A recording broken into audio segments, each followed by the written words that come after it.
Look, brains. Look. Whoa, it's Friday. Yeah, man. You guys, excellent day to be alive. What do you think? We're going to dive deep into the Matrix tonight, my friends. 33 degrees into the Matrix. We're with a very, very interesting man I got lined up here for you guys, Mr. Mark Brown. And we're going to talk about all things Masonic. We're going to talk about all things physics. We're going to talk about the paranormal. We're going to talk about the occult. We're going to talk about the influence of the power structures within the system here. You know, the Matrix.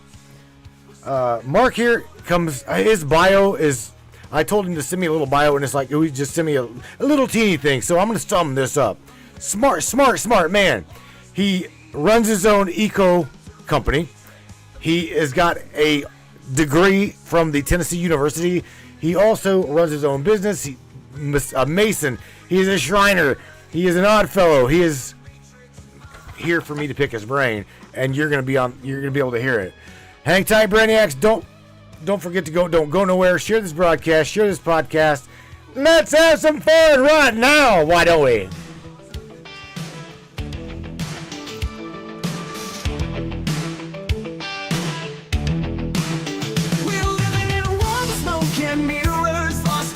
The twisted game, but deep within we feel the shivers of a truth they cannot tame. Neon lights and coded lies try to keep us hypnotized, but the field begins to tear, and we're breaking out of their snare. Reality is spinning, the truth is descending. We're tearing through the great disguise, seeing past the grand illusion, breaking free from all their lies. Welcome to the Matrix. The matrix of minds, we see through the shadows, leave the lies behind. Breaking the fabric of reality's hold, we're the matrix minds, brave and bold. In the digital storm, we stand tall, unveiling secrets they can't hide. The power crumbles, we watch it fall, as we tear through their divide. Electric whispers in the night try to keep us from the light, but our spirits won't be chained through the chaos we've reclaimed. Reality is bending, the truth is descending. We're tearing through the great skies, seeing past the grand illusion, breaking free from all their lies. Welcome to the matrix of minds. We see through the shadows, leave the lies behind. Breaking the fabric of reality's hold, we're the matrix minds, brave and bold.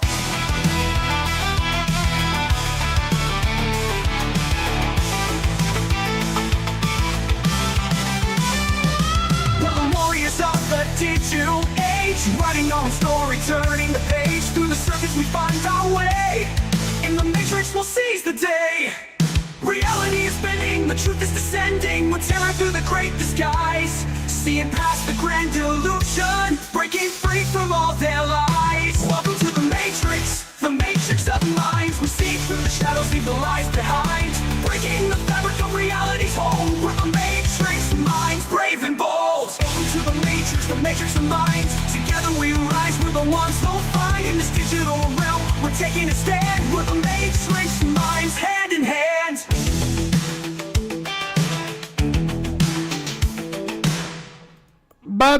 Boom, Brainiacs. All right, there we go. Now I got the right screen, and now you should be able to hear not only myself, but say hello, Mr. Mark. Hello. See, it sucks as you were not able to hear the intro and stuff, because getting you through, the way I got you through here, it didn't pipe in any of the audio, so you were just like hanging tight. But anyway, yeah, it's all good. Brainiac's over here beside me. I see, oh my God, Miss Morgan Roundtree, Kristen Harding, Michelle Noble, Tammy Bonham. I guarantee you there's another 20 of them up in there. Welcome to the Matrix, Mr. Mark. I seen you talking to my buddy Bradley Powers, and I'm like, I was listening to your guys' conversation. I'm like, oh my God, I gotta get this, because yeah, physics mind, science mind, yeah, Matrix mind. Oh yeah. I don't even know where to start and or how to other than who's Mr. Mark Nightwolf Brown? Why the Nightwolf? Well, I'm Indigenous Native American. I am 5/8 Federal Cherokee. So Ushte Stichuani, Shio, Osta, Sinui. My grandmother, my maternal grandmother, being Cherokee, would give us names. And most of the family really didn't have any interest in that. I had a deep-seated interest in it because I was unconventional. I was like this really bizarre kid that was into some advanced stuff as even a child.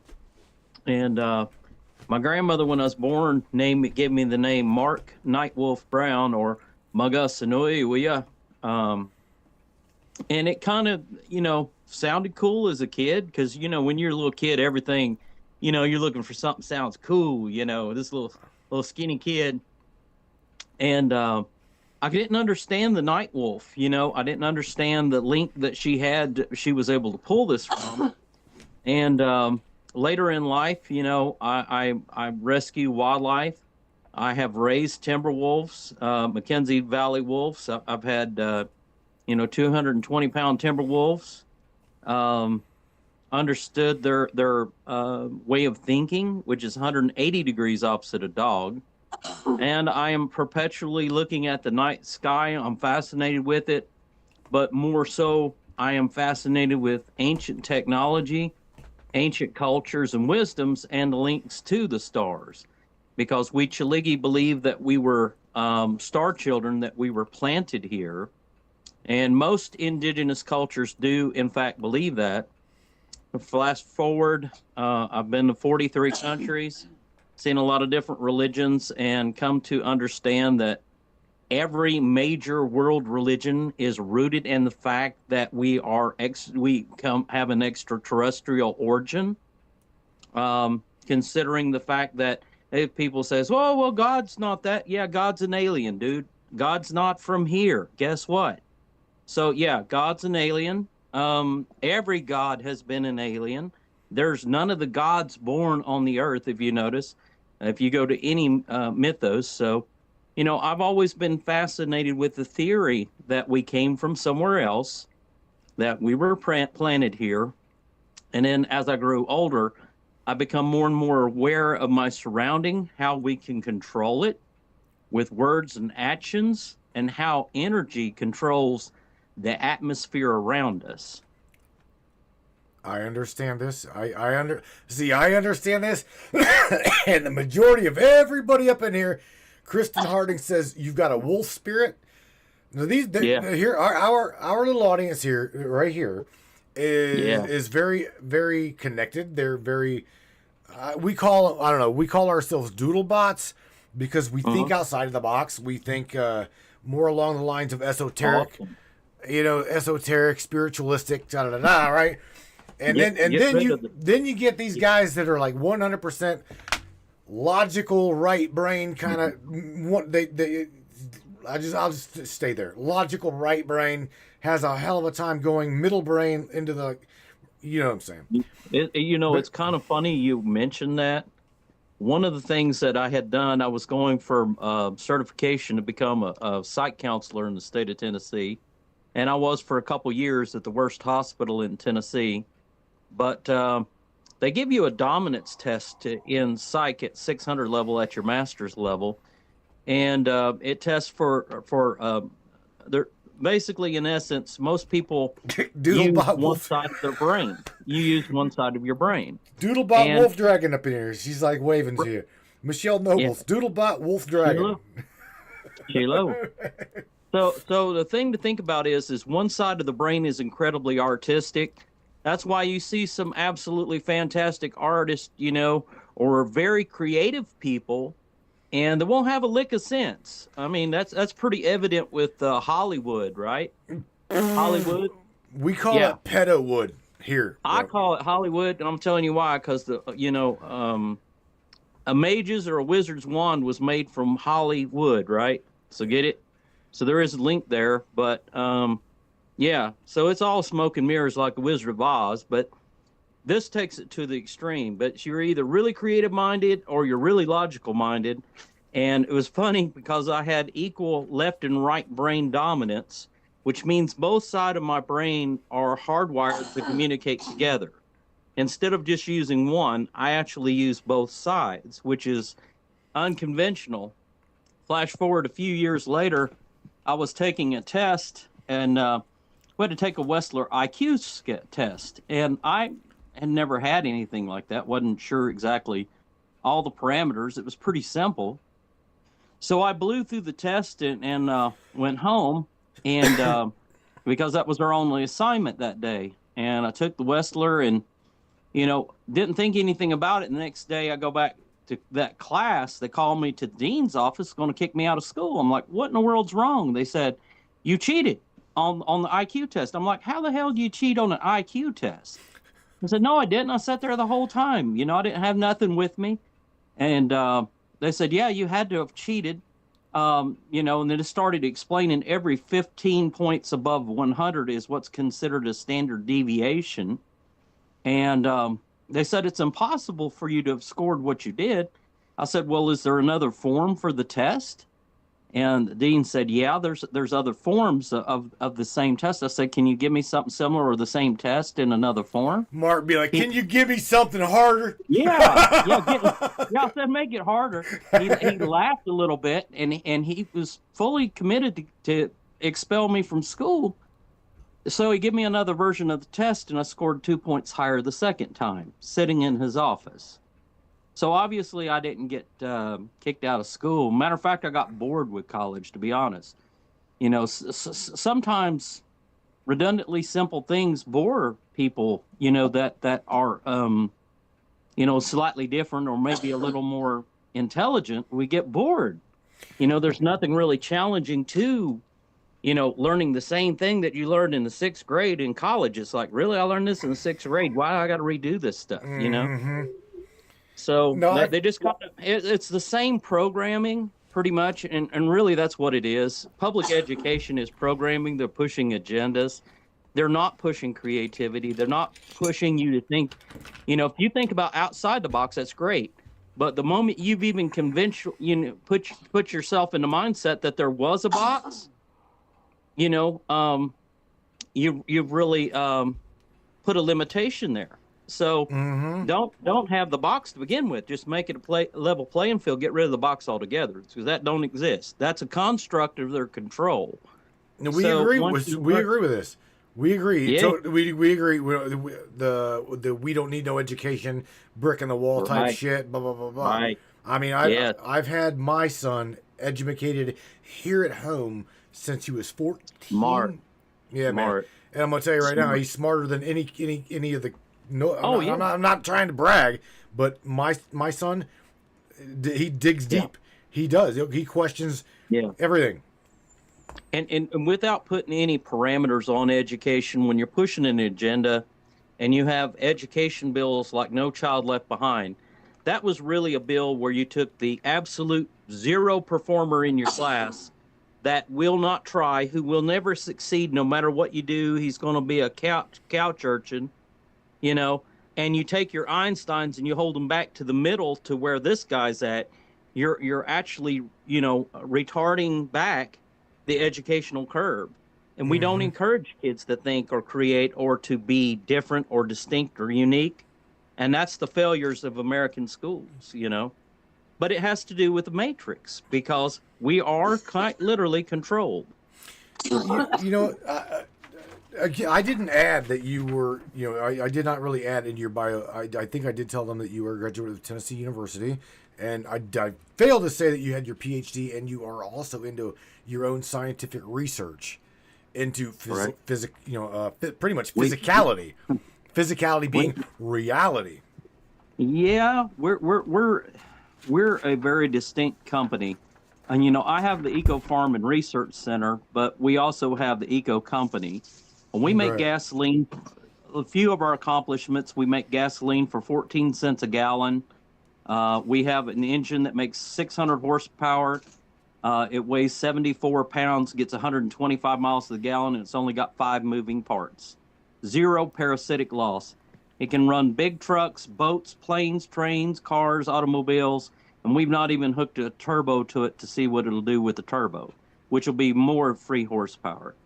You know, we have some very advanced science. One of the cool things that kind of fits in with this is I had discovered a certain property working in hydrogen physics because I have 2 boats that run on water. I do have a car that runs on water. That is their only source of fuel.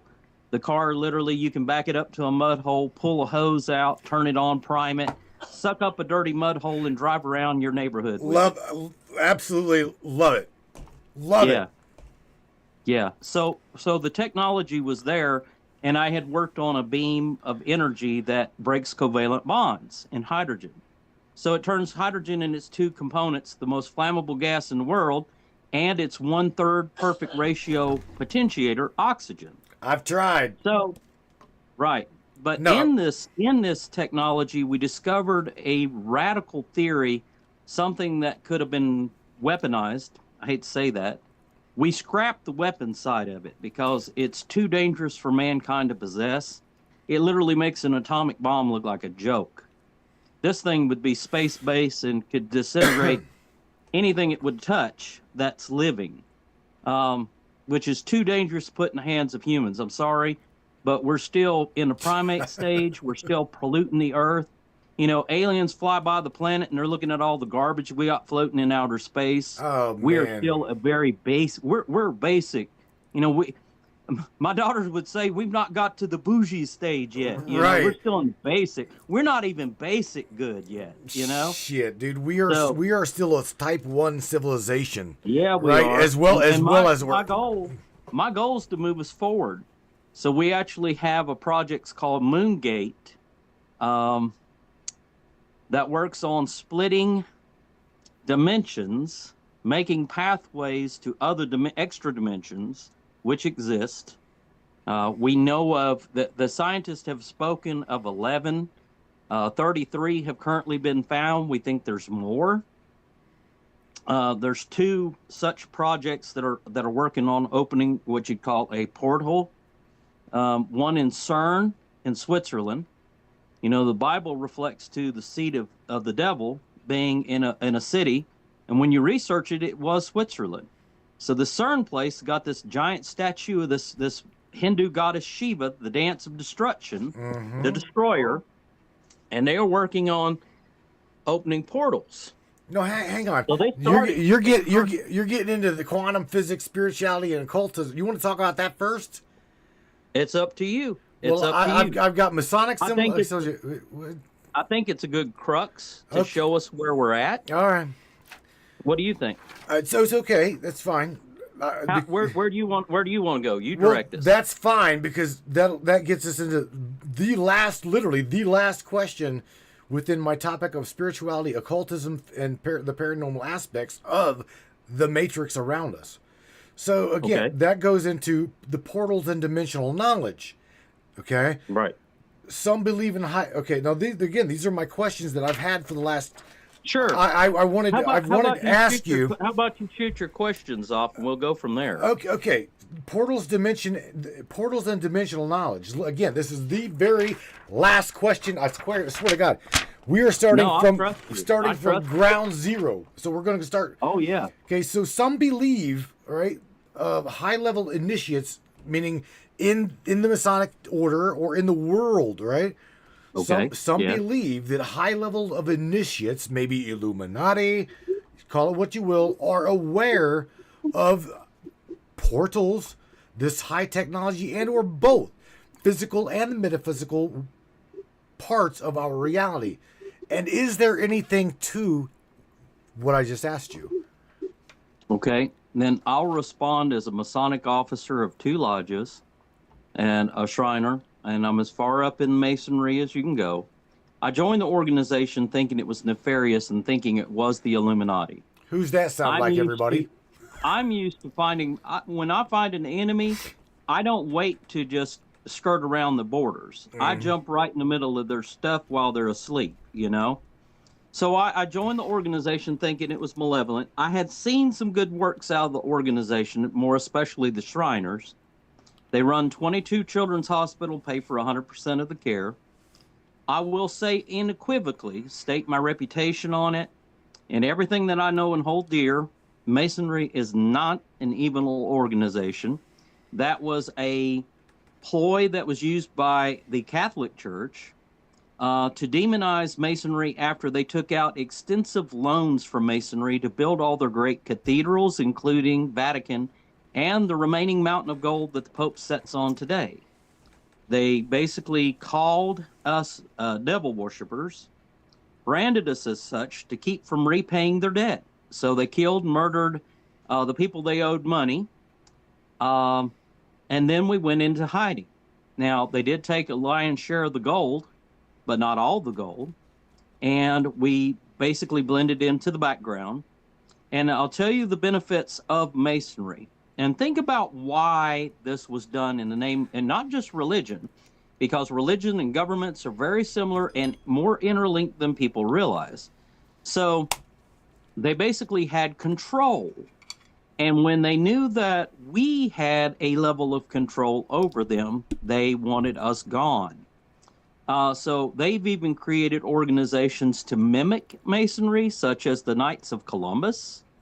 But at the heart of it, I've heard all this stuff that we, kiss goats and we have this evil book in the center of our lodges. Well, the evil book is a King James Bible, so I don't know how that's necessarily nefarious because you have that at your church. We probably pray more than some churches that I've attended. And I'm not saying that Masonry is a religious organization because it's not.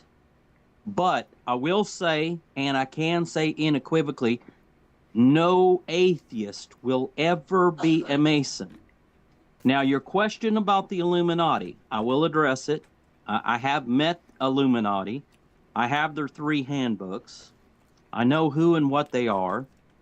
They are not Masons as you know a Mason. There's 2 types of power in this world, good and evil. We all know this. We Cherokee have a legend of 2 wolves. I'll let you look that up on the side. But there's a battle for good and evil going on. Masons created this country to be a free country, to give you liberties, because we believed in individual freedom. Masonry is aging out. A lot of people are getting older in the organization. We're losing lodges. We do not recruit. To be a Mason, you simply have to ask a Mason. But the Illuminati exist indifferent to our organization. If they were exposed, they would be kicked out. I'm not arguing the point that they're not Masons, because they very well could be Masons. They just are not disclosing their true nature. When you look at the fact that I'm a Mason, and I'm a descendant of the Cherokee Emperor that DeSoto met. I'm a descendant of Principal Chief Doublehead. I've got a very steep history in my culture, but at the same time, I'm a Mason, okay? So I'm a Native American Mason, but you look at President Andrew Jackson, also a Mason. Well, Andrew Jackson led the Trail of Tears. He was an Indian killer. He led a great deal of Indian genocide, in fact. He's supposed to be a Mason, and they'll hearken him as a Mason. I think he's a murderous, monstrous thug. Does not meet the qualifications of what we would say about a Mason or what we're supposed to be. But yet you notice a lot of Masons will say, oh, well, President Andrew Jackson. No, he's a scumball, period. He doesn't have Masonic qualities. He doesn't fit our code of ethics. So I would say that there's Masons out there. I have encountered a 33rd, in fact, that's really close to me in the family, and not a good man. Not a good man. I don't think he's worthy of being a Mason. But there's really no means for me to do anything about that. Does that make sense? Mm-hmm. So, yeah, you have good and bad in every organization, but the purpose of Masonry is to take a man and make him a better man. Whereas the Illuminati, Do you know what a watcher is? Um, You know what a watcher I is. know You do. I know what a watcher is based upon All right. What if I told yeah. you that a certain segment of the human population is an evolved species that has greater than a 15% variation in its DNA and is, well, more intelligent, given gifts? I guarantee you that most of the listeners that tune into a program like this have genetics that are different than the mainstream people I, that don't watch this show. I'll bet you that you're So right. an evolution, if you would say. An evolution is not completely right, but there is limited evolution. But 7 times during the fossil record, there has been a direct intervention, meaning that mankind's genome has been changed drastically beyond 15%, which is not biologically possible. I hold a degree in biology. I'm promising you that cannot happen. As evidence, my thumb. See, I got a hitchhiker thumb. Every 400 years down the fossil record, there is a calculable mutation.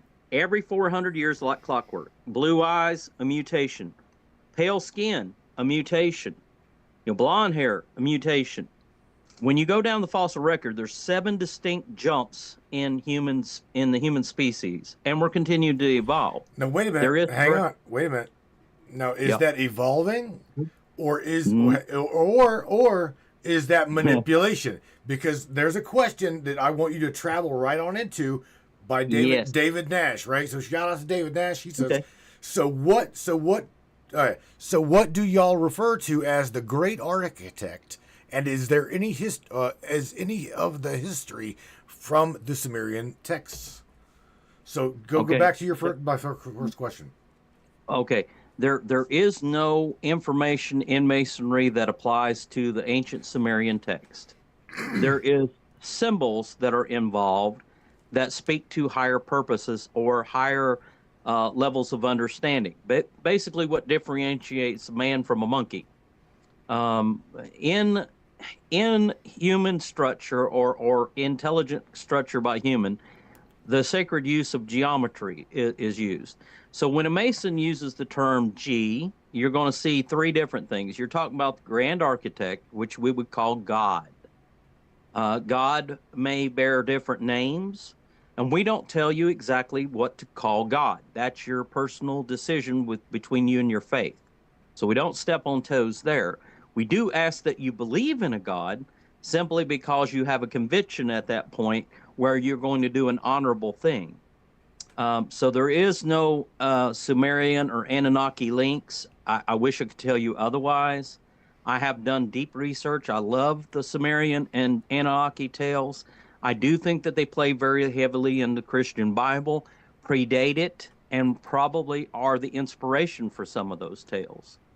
But as far as Masonry and Illuminati and Anunnaki, no links. And as far as God and the Grand Architect are one and the same.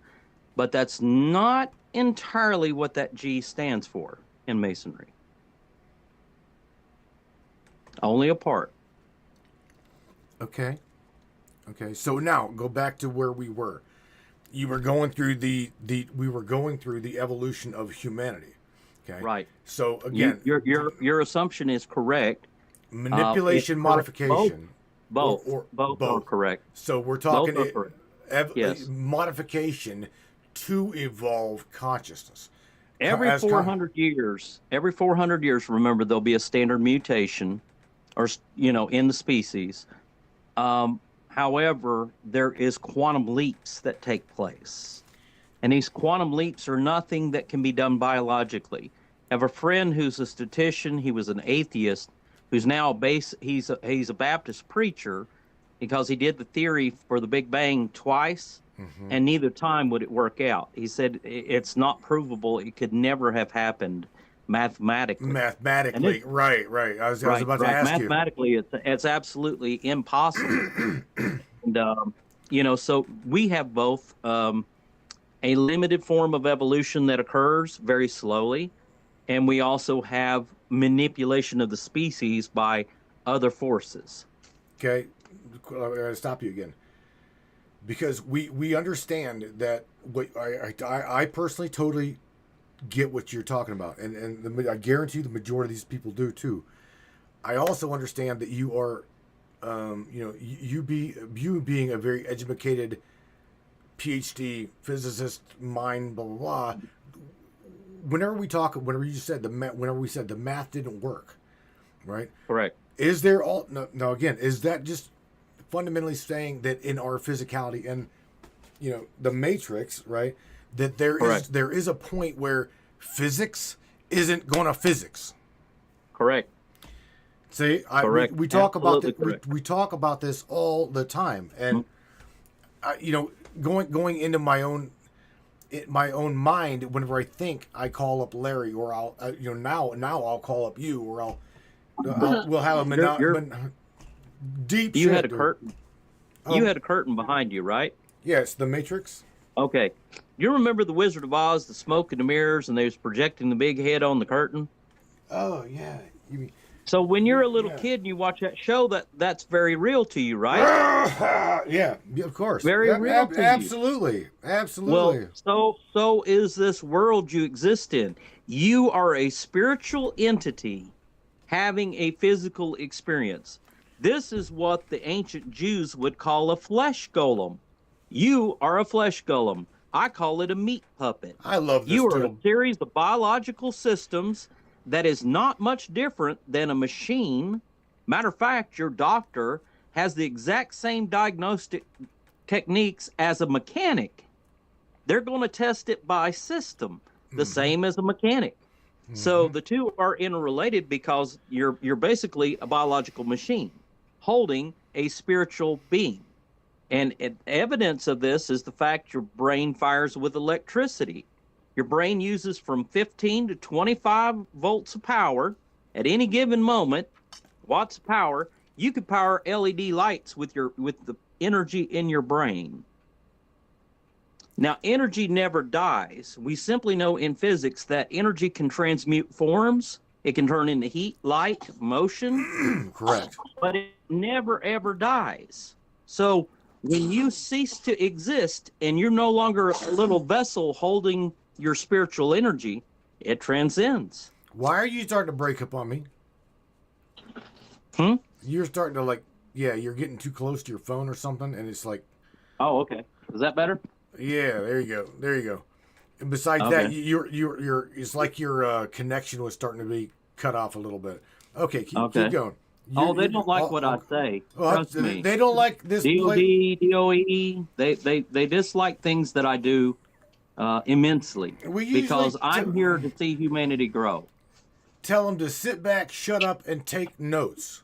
That's usually what we tell them to do here. Oh yeah. Oh yeah. Okay. But again, like I was trying to tell everybody here, you definitely are a doodle bot that will fit into our little crowd here, without a doubt in my mind.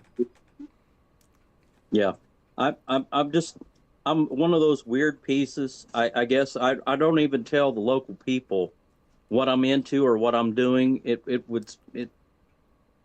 It tends to frighten people sometimes because they don't understand the concepts involved. Right. And usually people are afraid of things they don't understand. Yeah. I mean, that's normal. Yeah, sure. I get it. Sure. So let's go back to the Illuminati, the illuminated ones, those that illuminated. Yeah, are they aware of the physicality not really being physical, and are they aware of portals to other dimensions, of maybe other aspects of reality that we don't know about? The Masons do not speak anything about portals necessarily. Yeah, bless you over. She's got a cold, unfortunately. I've been sick since I left the hospital. She's been sick since December.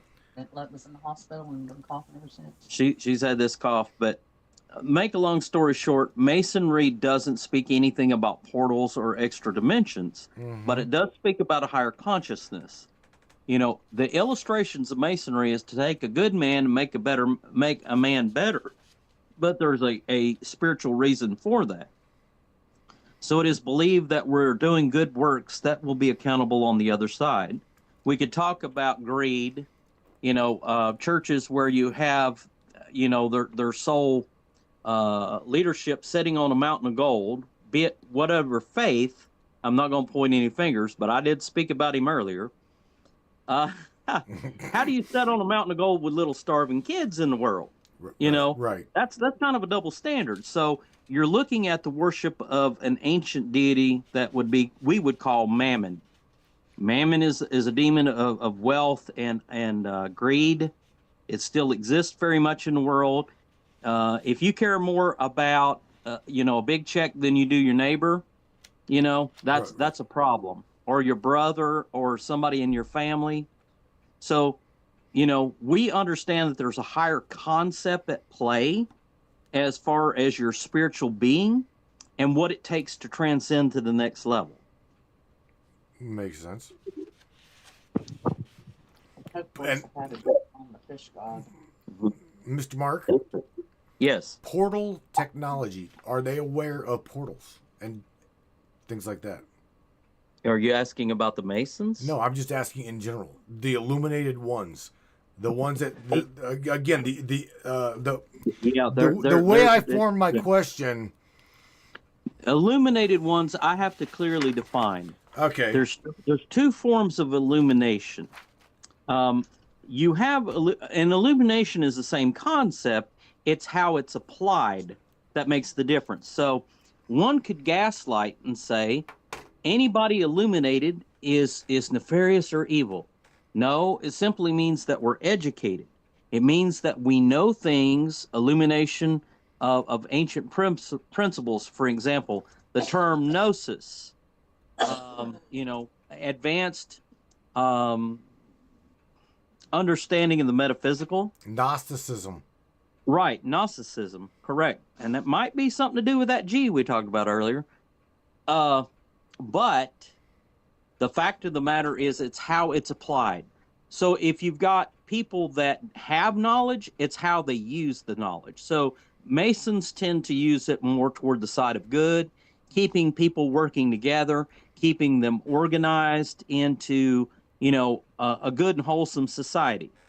Whereas the other side of it, that you would call the Illuminati, are designed specifically to take advantage of that. They want you enslaved. They don't want you to have freedoms. Have you noticed all this fact-checking online? You see it in social media, a lot of fact-checking. I'm going to sneeze too. Bullshit. Checkers. Yeah, exactly. Right, of course. Exactly. That's right. And it's funny that these people don't have degrees and are working out of their mother's basement, right? Eating Cheetos and drinking Mountain And Dew. how Yes, are they experts? How they're experts in fields that can sit and argue with somebody that has a degree? Censorship. Yep. Shut your mouth. You're telling too much truth. Right. Good job, So that's Kristen. control. Yes. That's control. So that the Illuminati anytime that you see a level of control excluded. Because that's not what my organization's about. That's why I love it. It's about having personal freedoms and the ability to rise from your current station in life. Whereas the other one wants to keep you oppressed. They don't want you to be able to speak, think. They control the news media. They control public education. They control Hollywood. They control celebrities. They control a lot of international politics. So you're looking at a very big movement across the board that wants to change the way they think, and they do it through brainwashing. If you notice, TV is called TV programming being the key word, for a reason. Right. Same as with your school. They're going to push the agenda.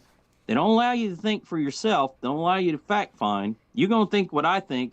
Oh, by the way, we don't like the fact that you own guns because you might do something dangerous. But yet firearms was originally designed in our Bill of Rights, codified to protect us from tyrannical government. So from our own government being able to be used against us in ways to enslave us. We could go down a rabbit hole and talk about money and the Jekyll Island affair That's another discussion. Yeah, I was going to say there's a discussion for another day there, but let's make something it's very deep. very clear, okay? It's deep. And that is the informed ones. We like to call them light workers here, okay? They Yeah. are they are the, or let's just say, the word I'm looking for, initiate, okay? The initiate to the great works is very, Right. very, very, very, very different than that in which we're speaking right now. Right. Now, You have to understand that just as the crowd here are what I would call indigos or children or star seed, um, just as we have open minds, they have open minds as well too. They just simply want to control things for agendas.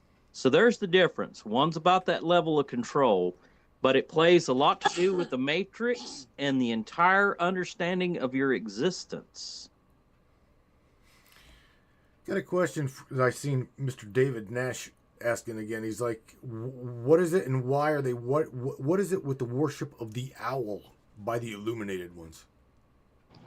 Okay, he's asking questions of a Mason about symbols of another organization that has nothing to do with Masonry whatsoever. So there's a level of confusion, and maybe I'm mistaking Mr. Nash's questions, but the owl has absolutely nothing to do in Masonry. The owl has very heavily due to Bohemian Grove. It has to do with a nefarious side of things. So he's talking about the exact polar opposite of a Mason, what we would call the Illuminati. Bohemian Grove, the Bilderbergs, all of this, it does exist. And they're organized. They're more organized than the Masons, believe it or not. They're very cunning, and they use their intelligence for bad purposes. But the owl is because it's speaking about the Gnostic view of things, but it's a Gnostic view that's been misused. It's views that are illuminated, they're advanced, but they are advanced for agendas.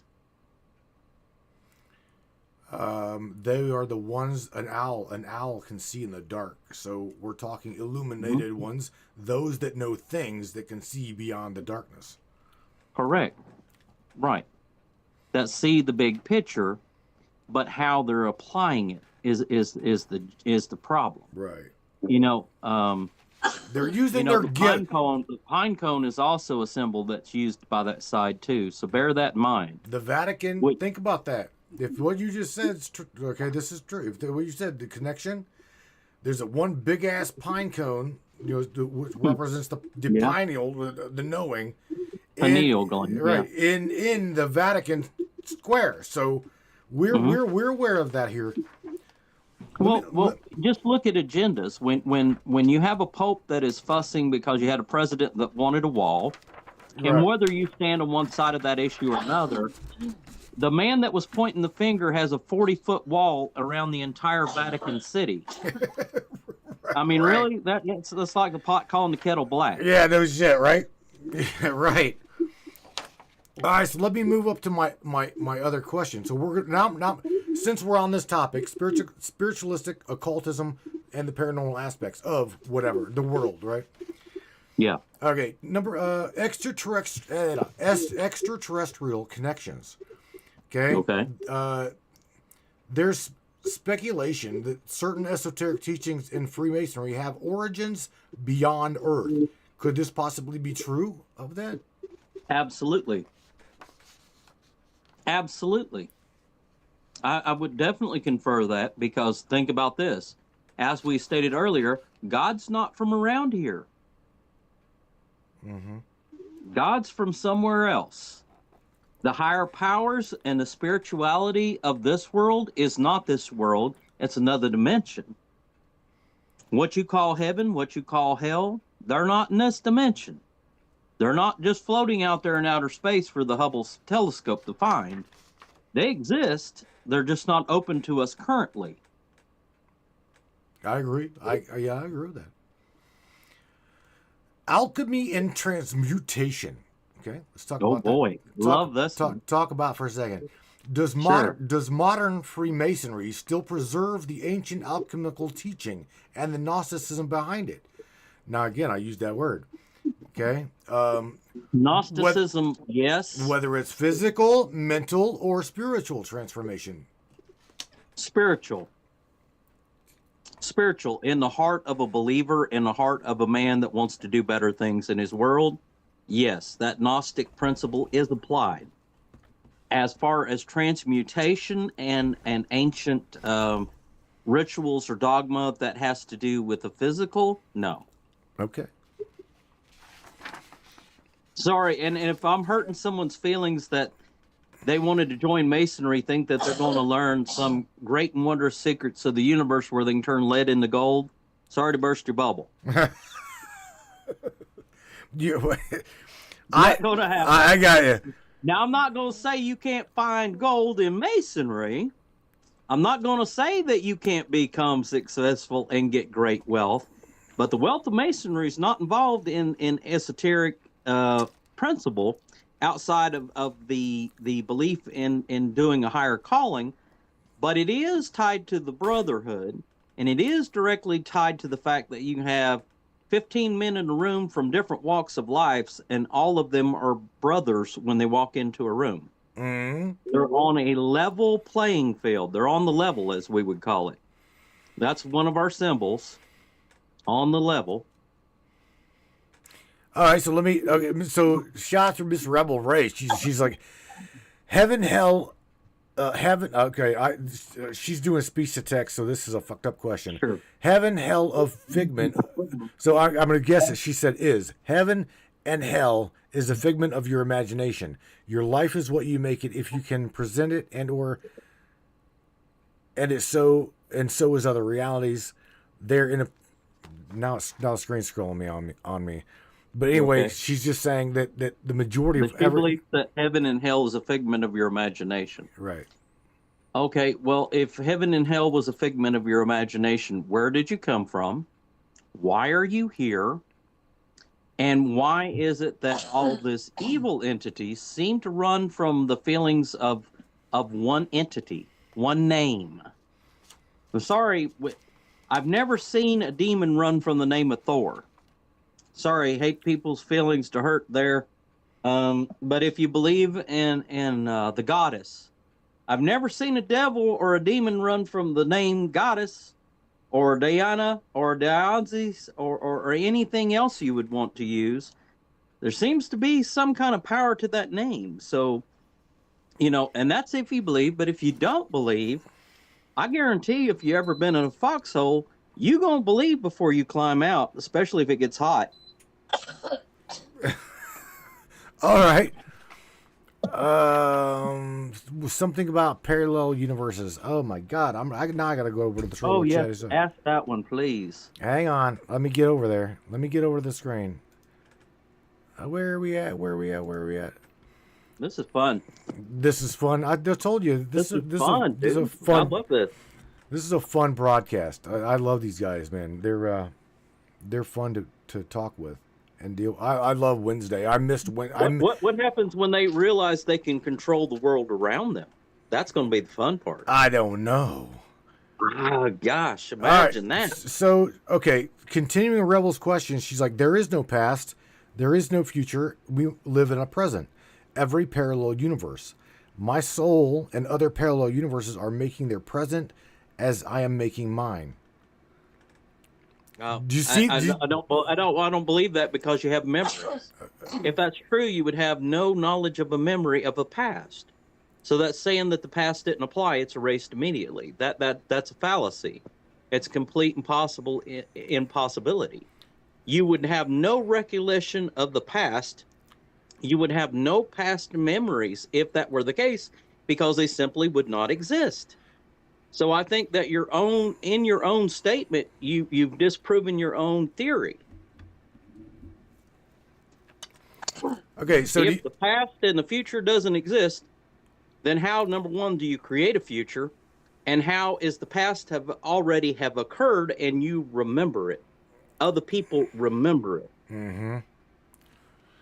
See, this is another reason I love this. I love the. I'm going to use the word table, okay, like my buddy Larry, because Yeah. there's so many people in the world. We've got our own belief here, right? And I personally, I don't give two shits whether you believe that cows can fly, and we worship cow dung. Okay, I don't care what people's beliefs are.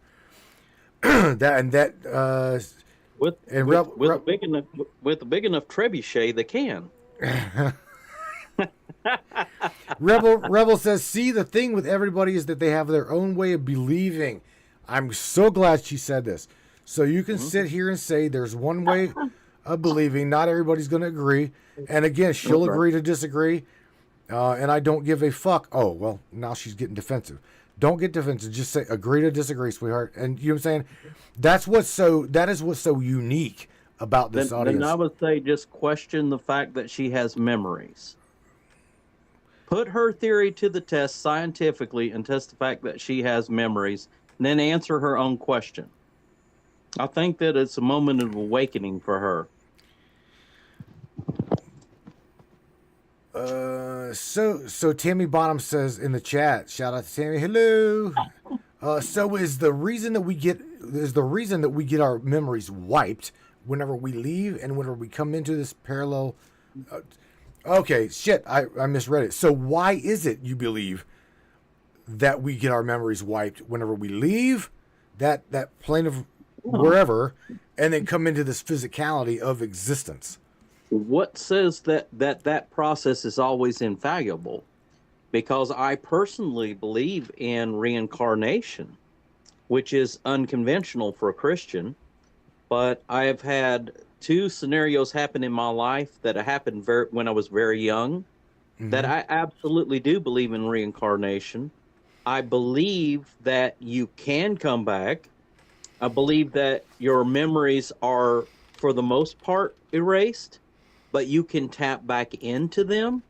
And I'm not talking about some voodoo science or somewhere with some magic mushrooms. I'm talking about people that have had experiences before. They feel that they've had a past life. There's scientific testing that has proven these people in lie detectors, for example, tell the truth. I'm going to give you my personal experiences, and you judge for yourself. When I was born and a little kid, they give every little kid crayons and you doodle, right? Yeah. I use the term doodle a lot. It's just drawing and creating stuff. But I was making Egyptian symbols and hieroglyphics as an infant before I'd ever seen it, and had advanced knowledge of ancient Egypt as a small child. And that's not common, especially a kid never seen TV. Flash forward till the age of 7, we lived next to Wright-Patterson Air Force Base, and my dad was talking to a colonel. I crawled in a bomber plane, articulated the doors, and they got up in the plane to get me because I was being a little brat where I wasn't supposed to be.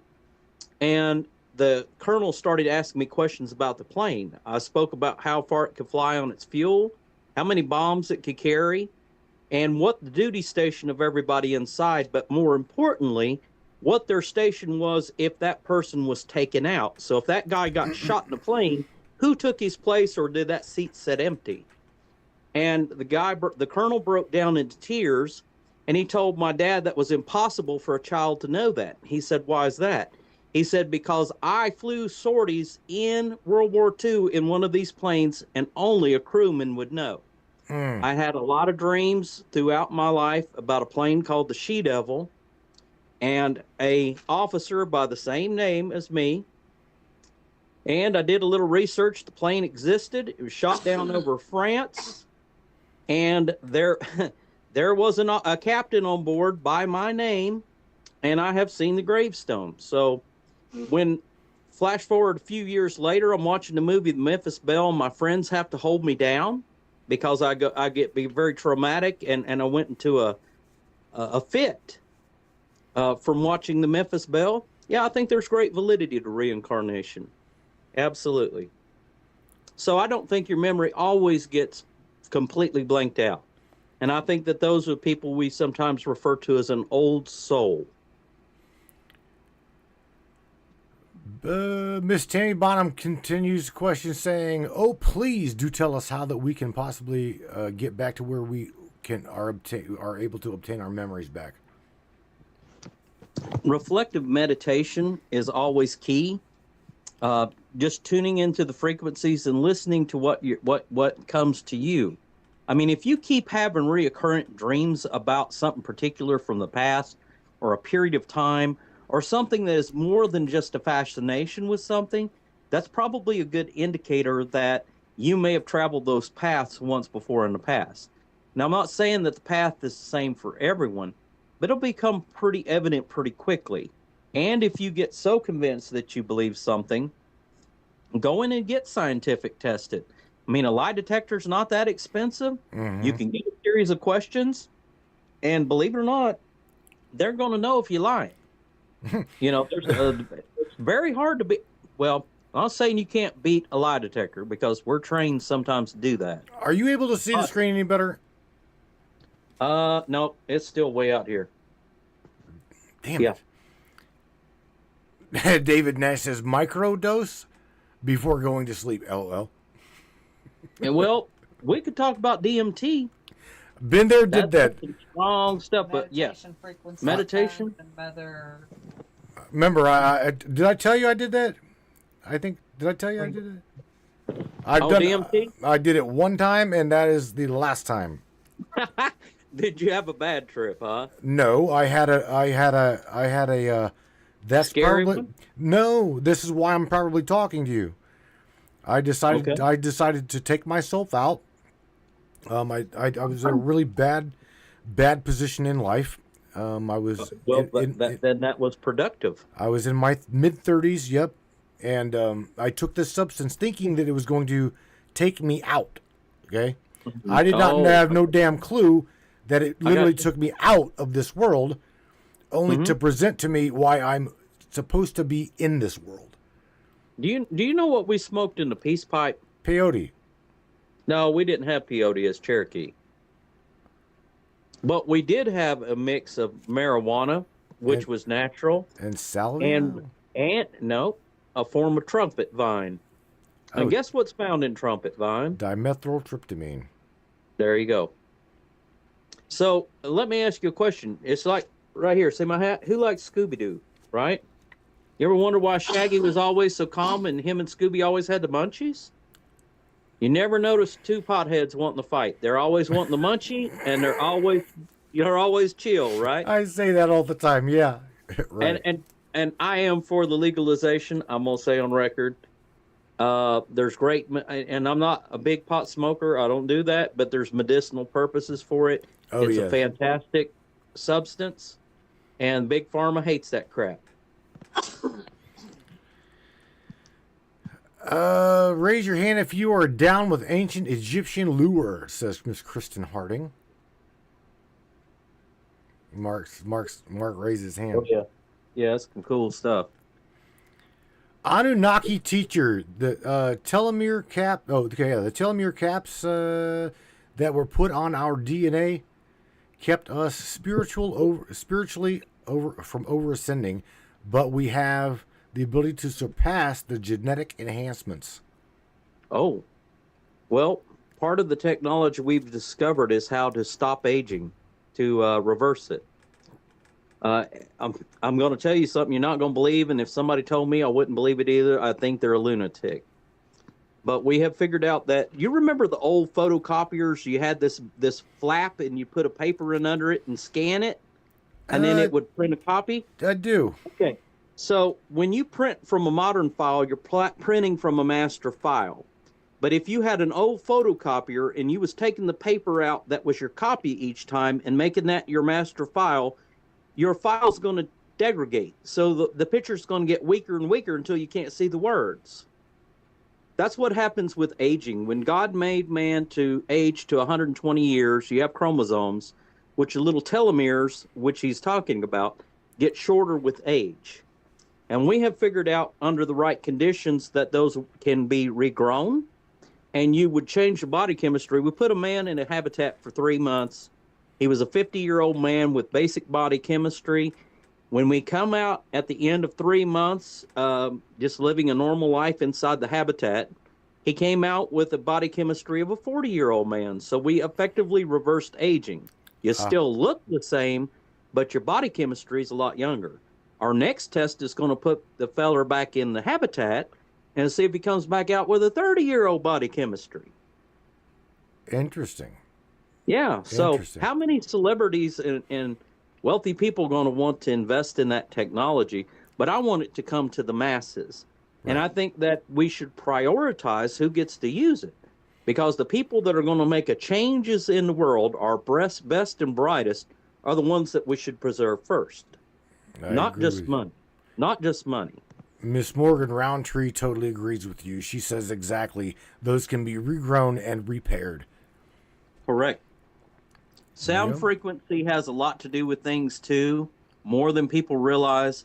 You are a sum of moving parts more than you know, right down to your cellular level.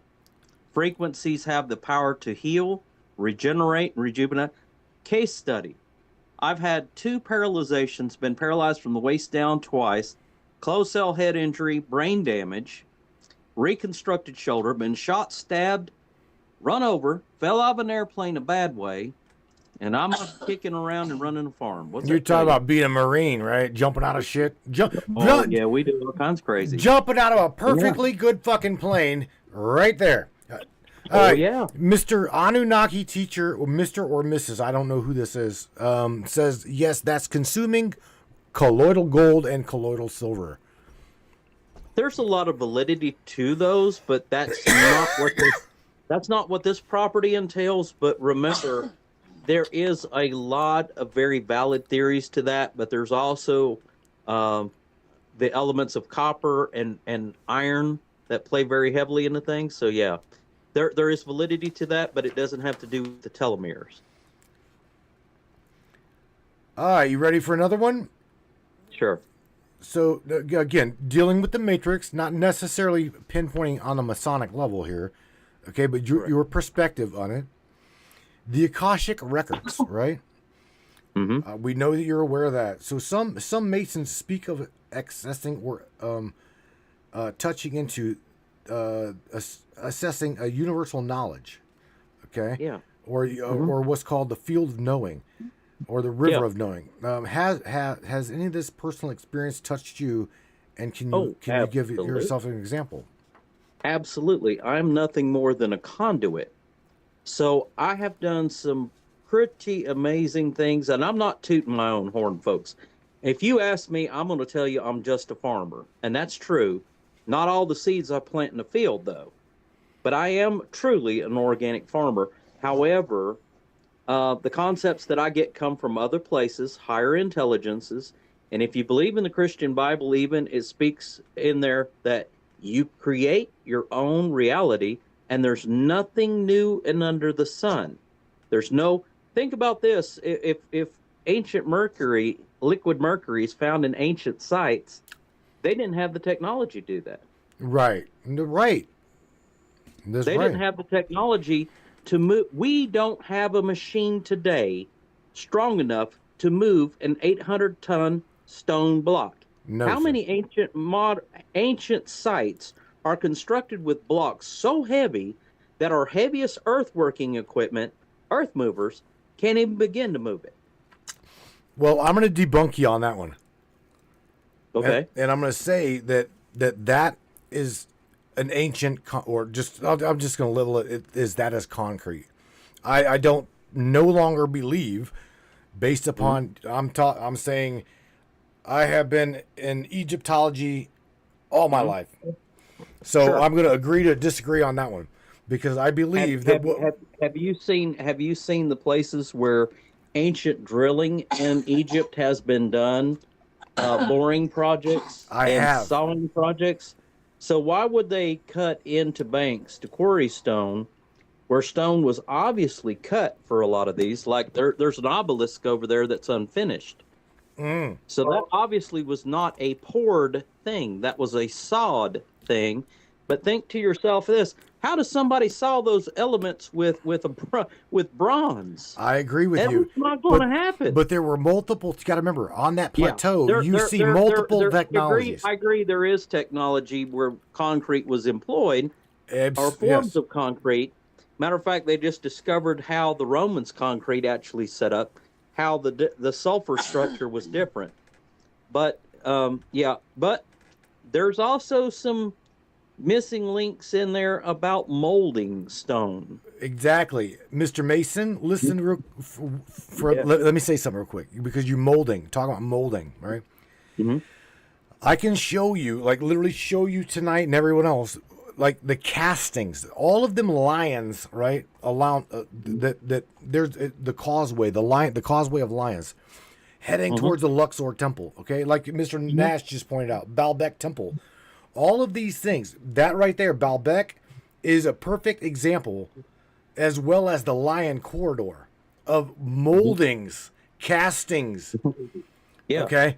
But however, you're talking these massive ass stones, okay, are not just necessarily 100% solid stone, okay? There are some that are solid. Don't get me wrong.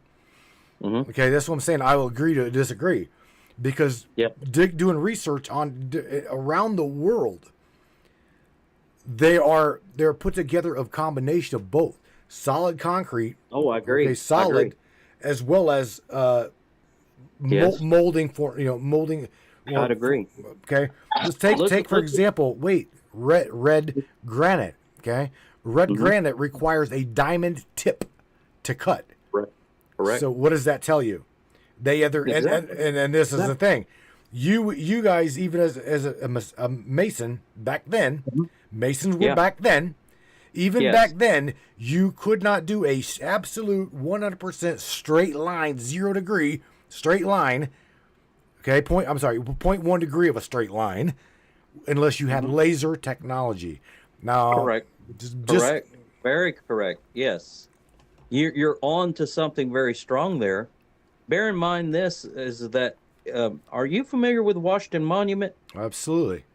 Okay, something you probably didn't know is that the Masons paid for the Washington Monument to be constructed. Masons pay every year to maintain and upkeep the Washington Monument. U.S. taxpayers don't pay a dime on it.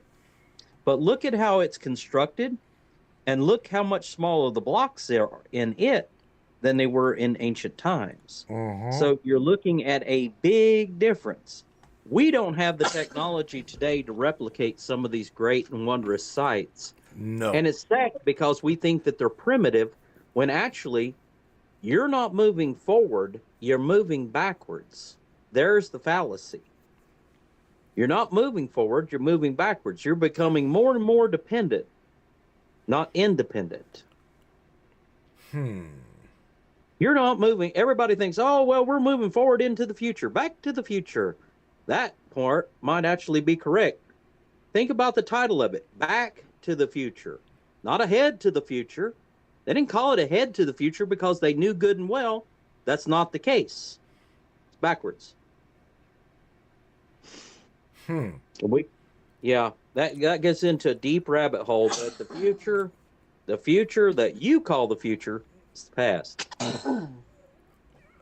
And everything that ever is or ever will be has already existed and is nothing new and under the sun. So all these great works, and you listen to Beethoven, Brahms, Mozart, you look at all the great artists like Van Gogh, Da Vinci, they are all, will tell you, they're conduits. Sometimes people will call it a creative muse. And I love that. Mine's a blue flame. I'm going to tell you, when I see a blue flame, I start creating great works, like even beyond my ability, like make me like think, how in the world did I do that? So yeah, you can tap into it, and your viewers are intuitive. They can tune into that energy too. Be a conduit. Be a tool. I'm just a tool in the toolbox. I just want to be the East Wing Hammer. I like it. Humanity has to evolve to a sustainable state where we can live in homeostasis with the earth, and the creatures, and to realize that we're not above them. We're just another citizen. I agree with you.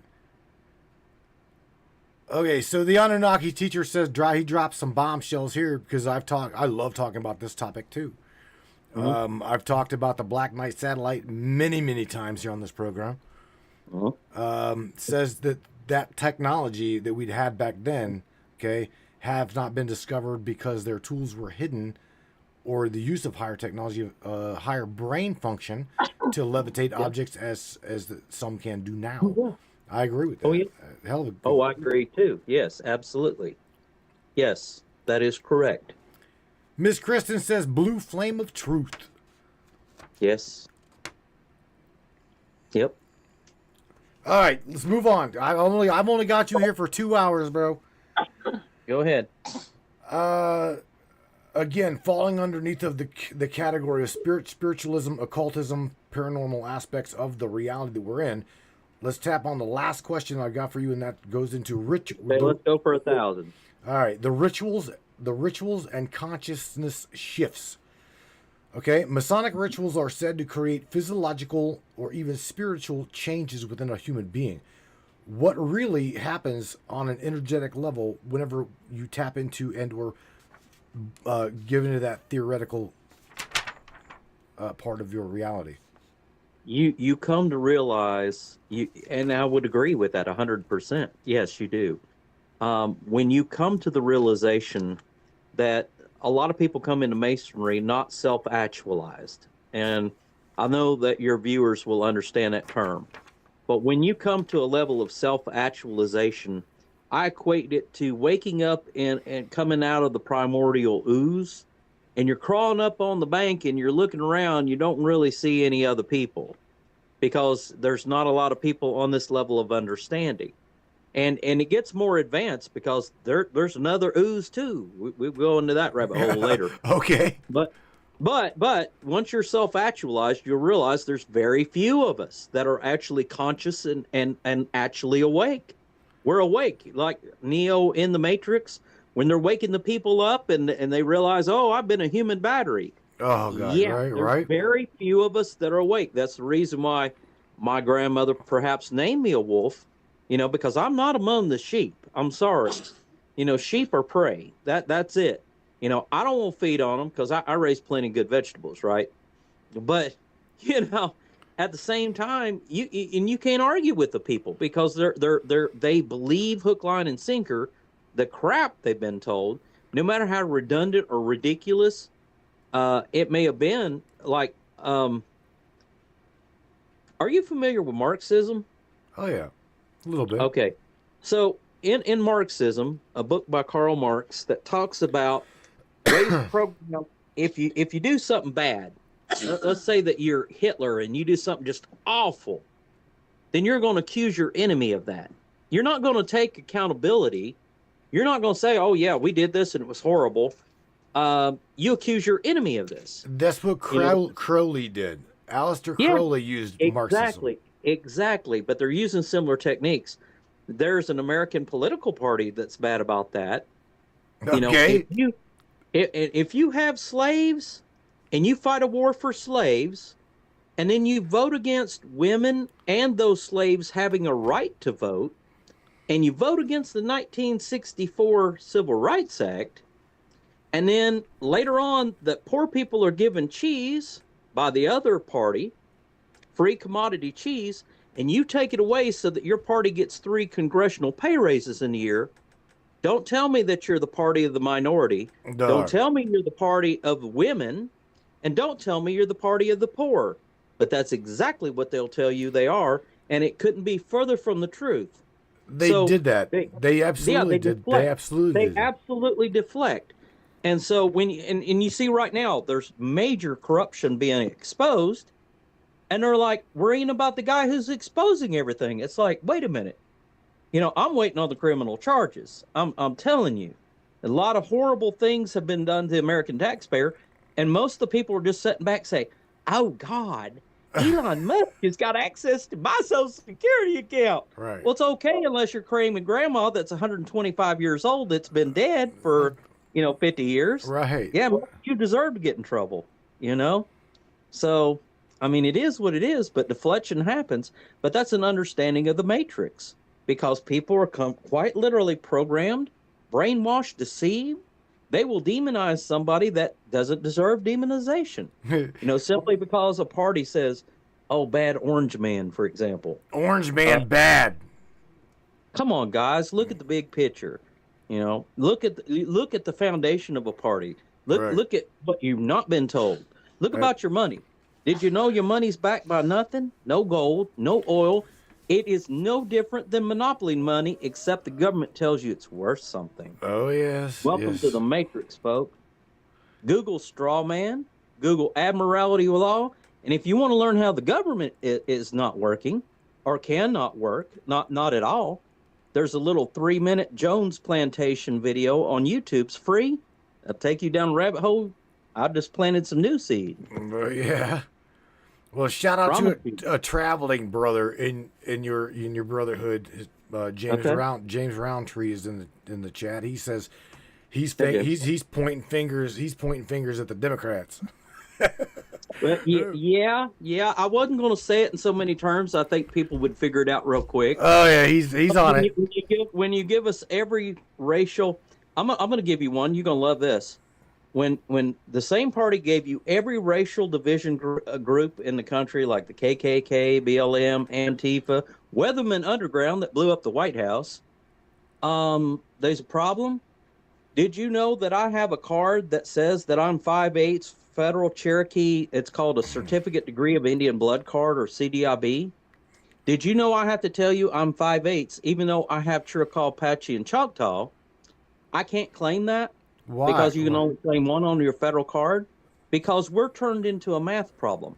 Have you ever seen a black man that'll tell you, hey, I'm 40% black and 60% Caucasian? No. If you're an American, you're an American. If you go to Africa, black Americans do not look like Africans. I'm sorry, love y'all, but y'all mix just like the rest of us. But the fact of the matter is, I have a race card. What other race has a card, dude?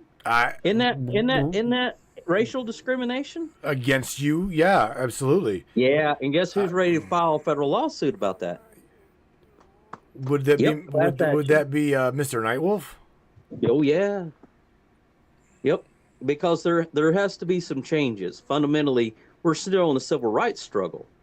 But then again, that's the same people saying, "Oh, let's keep these people divided."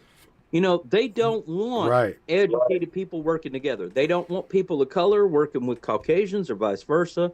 They don't want people working across the aisle. They don't want you to realize that, like in certain religions or certain even fields, oh, women are inferior. Bullshit. Right.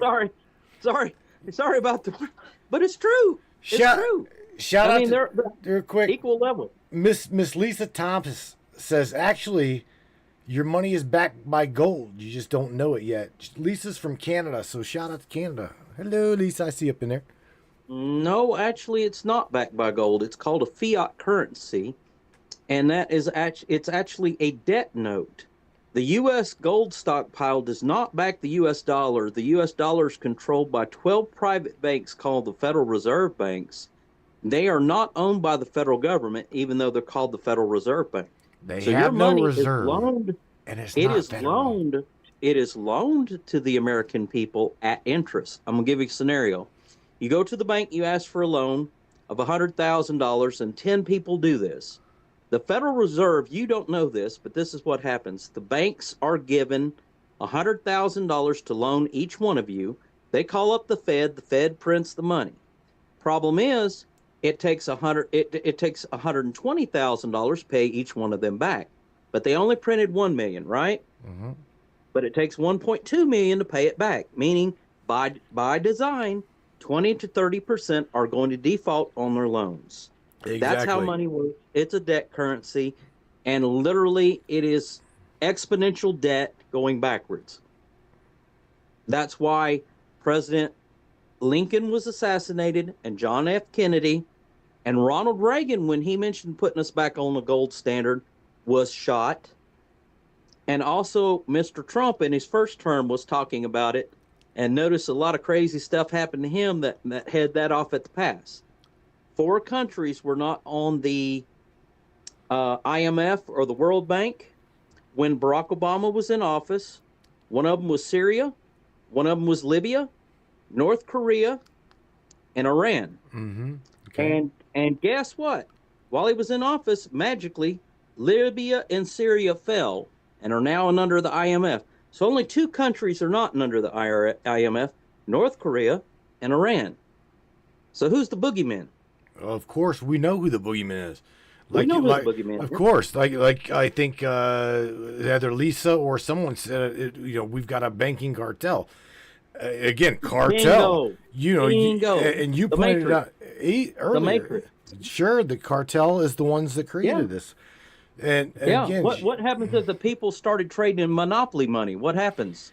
look, I will never go to a stripping bar because I would probably get kicked out. I've been to one of them. The way, like I said, I make fun of the monetary system. It's because again, Well, if you're going to a strip club, did you say? fake. Yeah, it's because I would take monopoly money. Oh, that's I simple. You just I gotta would get- You fake- got a laser printer, right? no fake money for fake titties. I would get They kicked. don't know in the dark. I would get kicked out of there, dude, in 20 minutes.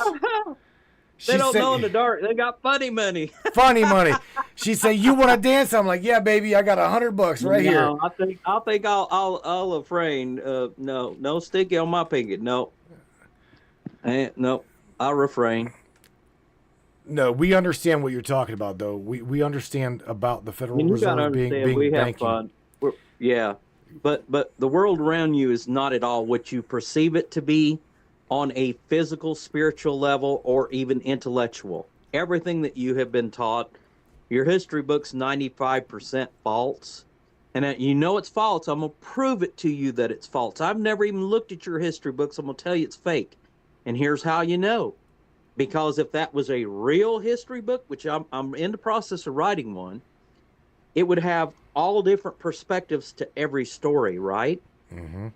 When we won a battle as Native Americans, it was a genocide. It was a savage assault. When the colonizer would win, what? It was great victory, right? So it's in terminology of the victor. Mm-hmm. So no, if you had a real history book that told every side, because how everything happens without any of the brainwashing, but there's no history book that exists to this point that does that. Right, absolutely. You're being controlled. It's his story, and who is he? Right. Mr. Benny says it's subject to cognitive dissonance. Totally agree, bro. Yes. Totally agree with Benny's you. spot on. He's a smart man. Miss Rebel says it's kind of like the Bible. It's all a lie. All history is a lie, and all the Bible's is a lie. I don't think all history is. I don't think all the Bible is a lie. Not all history. Remember, there's a certain percentage that's not. But at the same time, when you're looking at the Christian Bible and you tell me that the story of Noah is not the exact same thing as Gilgamesh, come on. You talking Which cross-referencing. radically predates the Christian version. The Epic of Gilgamesh is like that. Yeah, right. Absolutely. Right. It's the exact same story, folks. Guess what? Bingo, Disregard Tammy. the fact. Tammy said it right there for you. History is written by his story, and it's literally a recycle of recycle again to keep you cognitively divided. Proof of the Benny? Matrix. Proof of the Matrix. Why are you being controlled? Why are you being spoon-fed? Right. Why are you being led? Correct. Right. Absolutely. Because they don't want you to think for yourself. I'm a published author. Did you know that you have to write for a 6th grade level, reading level? Because most people are not smart enough to read at a college level, for example. I mean, it's insulting, but it's true. And now it's getting worse as we progress. Oh, we're probably 4th grade level now. Oh yeah. shit, we're getting bad.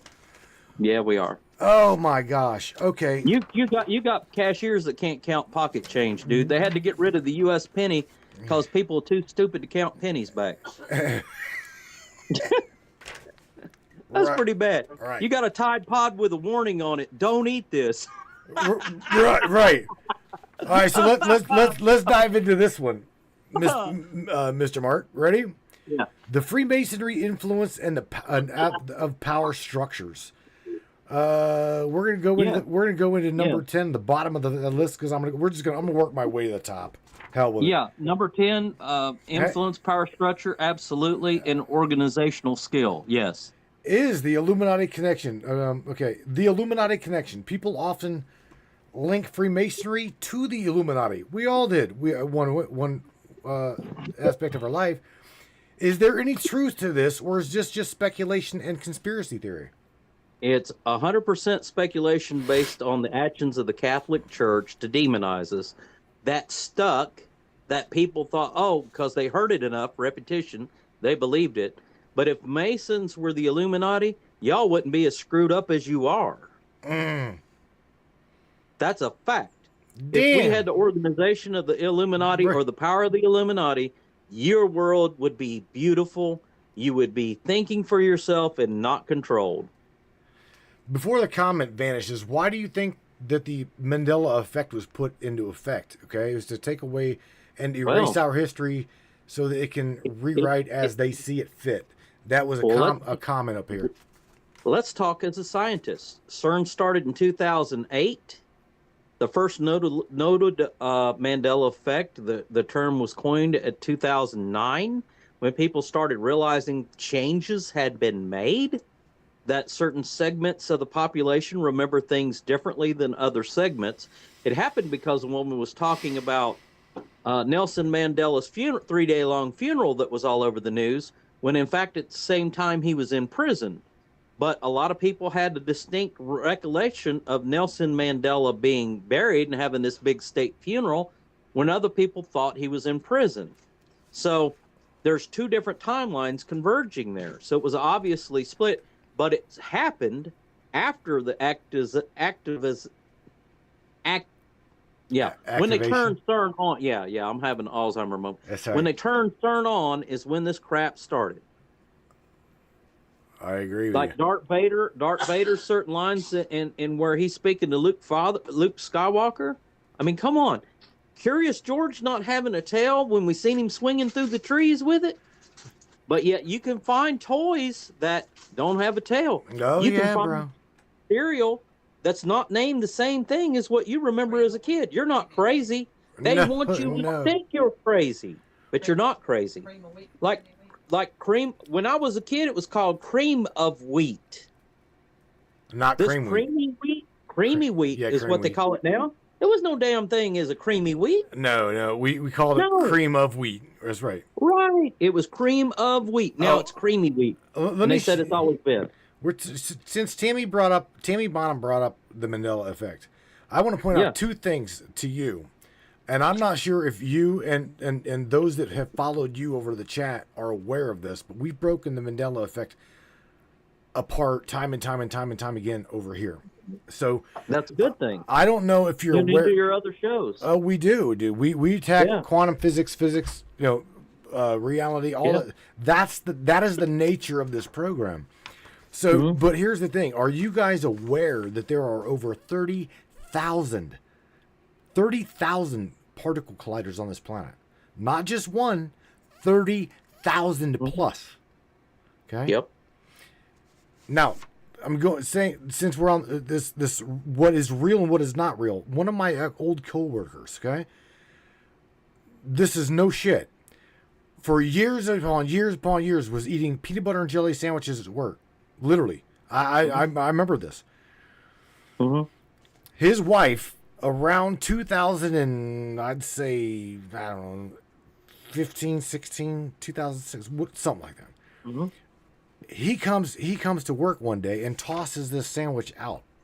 I mean, we're sitting on the roadside. I drive truck, right? Sitting on the roadside, waiting to get unloaded, and I see the sandwich go out of Jerry's truck window. I'm like, the fuck are you doing? I mean, his sandwich just hit around. I'm watching cars run over. I'm like, is he all right? Yeah. And I key up the radio. I'm like, Jared, what's up? I was like, did you just throw out your sandwich or what? I was like, what was that you threw? He's like, yeah. He's like, Cheryl, I don't know what the hell. She put strawberry jam or something on my sandwich. I said, what? I says, okay. He's like, dude, I don't eat strawberry jam. I've always eaten grape jelly. Now, this shit is real. What I'm about to tell you is real. Yeah. I walk over to his truck. I'm like, what are you talking about? I said, I'll be on a minute. He called, they like call their spouse during the lunch break. You know how you do. We do. They literally got into a confrontation on the phone that she put strawberry jam on his sandwich. She bought strawberry jam or jelly. Yeah.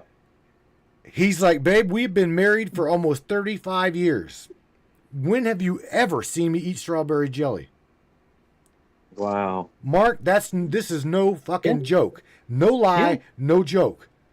Oh yeah. It's serious, folks. And you got to understand, when the fabric of reality has been torn, there's deep implications we don't even begin to understand that are unfolding before your very eyes. Notice when CERN was when it fired up, you had the financial crisis. I bet most people are unaware of the fact that what happened in the stock market was more severe than the Great Depression. However, people was distracted with their bread, their cakes, and their circuses. Right. Basically, your television and your video games distracted people from the fact that y'all was played for suckers. That's a fact. And you bail out these big companies, but you didn't get paid back, and they recorded record profits. But yet you didn't get bailed out, did you? When you lost your 401k? Hell They no. didn't bail. Notice nobody bailed out Children's Palace or Toys R Us or Blockbuster. Of course not. Of course not. Because that's for you. That's for you, right? That's for you, not them. Yeah, now you're talking monetary power power equals control. Yeah, but it's still a matrix. They're controlling all this stuff. Yep. Watch this money that's unfolding right now. Tell me that matrix not getting smashed in a way. Oh, it's because they're exposing where all the money's coming from. It is. It definitely is. Amazing. I get elected to Congress. I make $150,000 or $175,000 a year. But yet within 8 years, I was a bartender, I'm now worth $29 million. How the hell's that happen? It's called insider trading, insider knowing. No, it's not even in my taxes. Magic money. I mean, right. That's, did you say magic money? You magic did money. Magic money. Poof. Teleports in from somewhere. Yeah. We have a nuclear deal with a foreign country that's considered our enemy. It's all in cash, and everybody involved. You got a president, a sitting U.S. president. His right hand was born in Iran. You've got a Secretary of State, her right hand born in Iran, and you got old John Kerry, whose new son-in-law was an Iranian Republic Guard general's son. Dun dun dun. And there's a cash deal. Come on, folks. Surely you all don't believe that there was no kickback involved. No. And it's all untraceable bills? Come on. Let's just coin it for what it is, okay? Israel.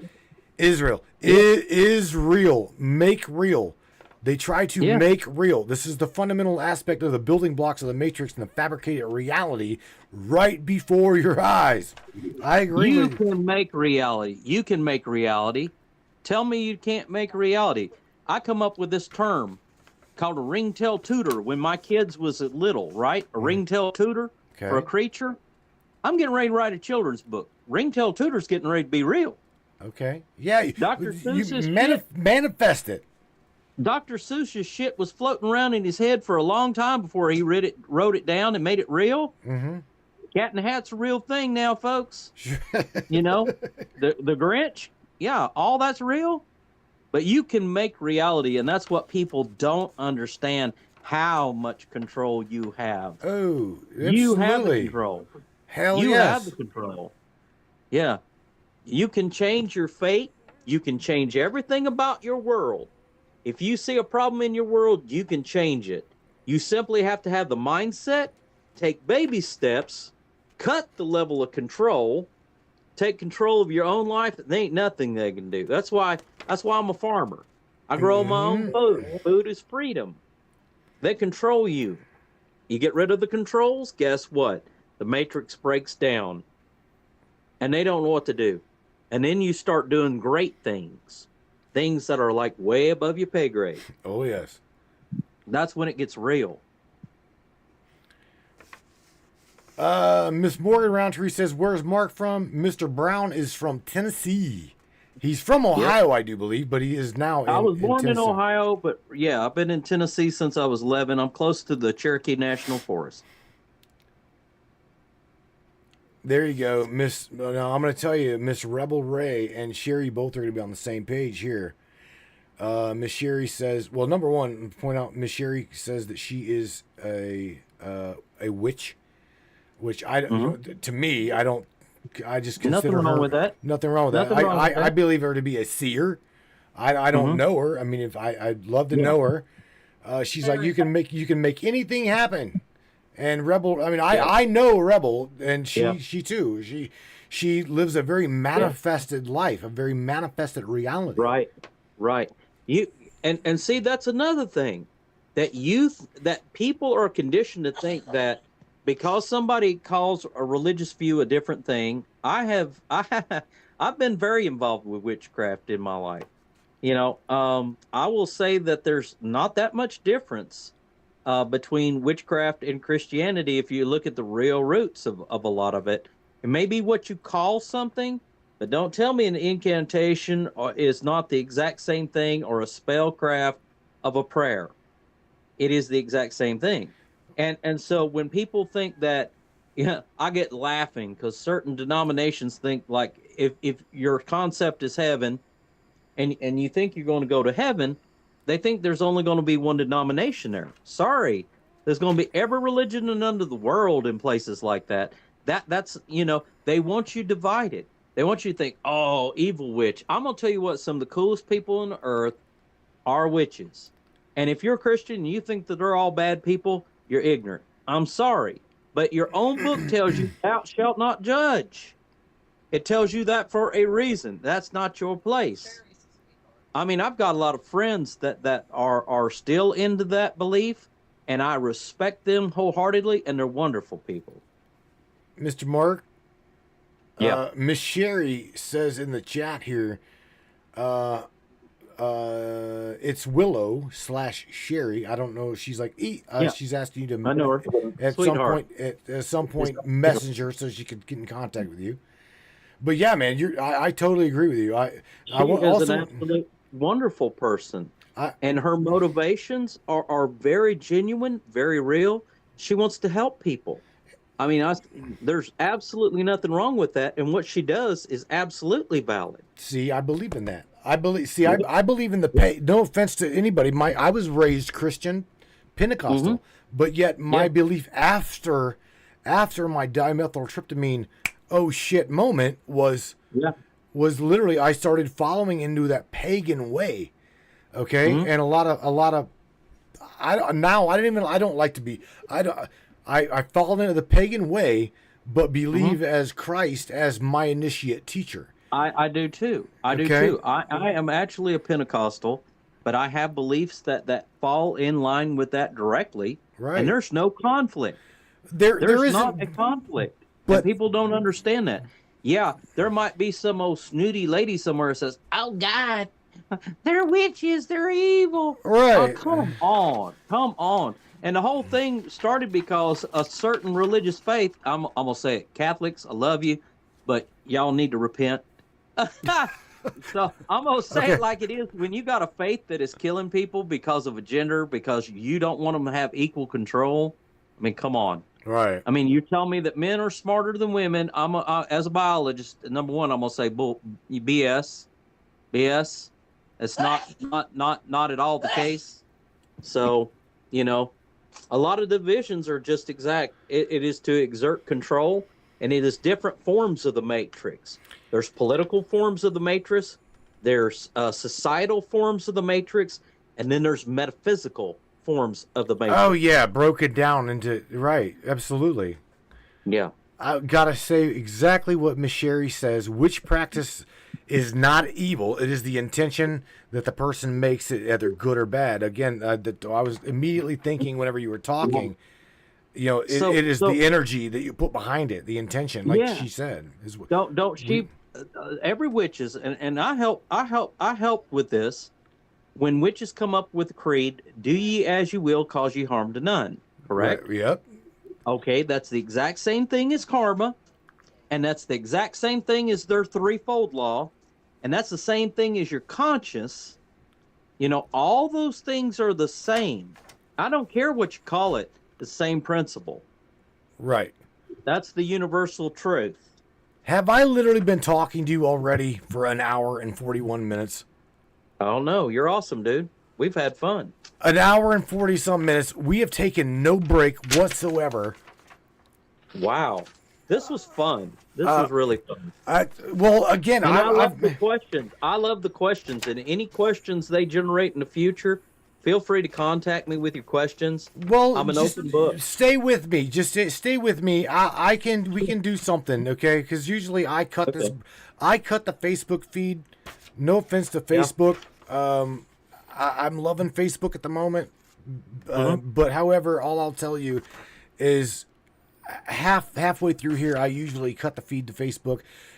Tell everybody to come over to Trovo, please. We don't have censorship over here.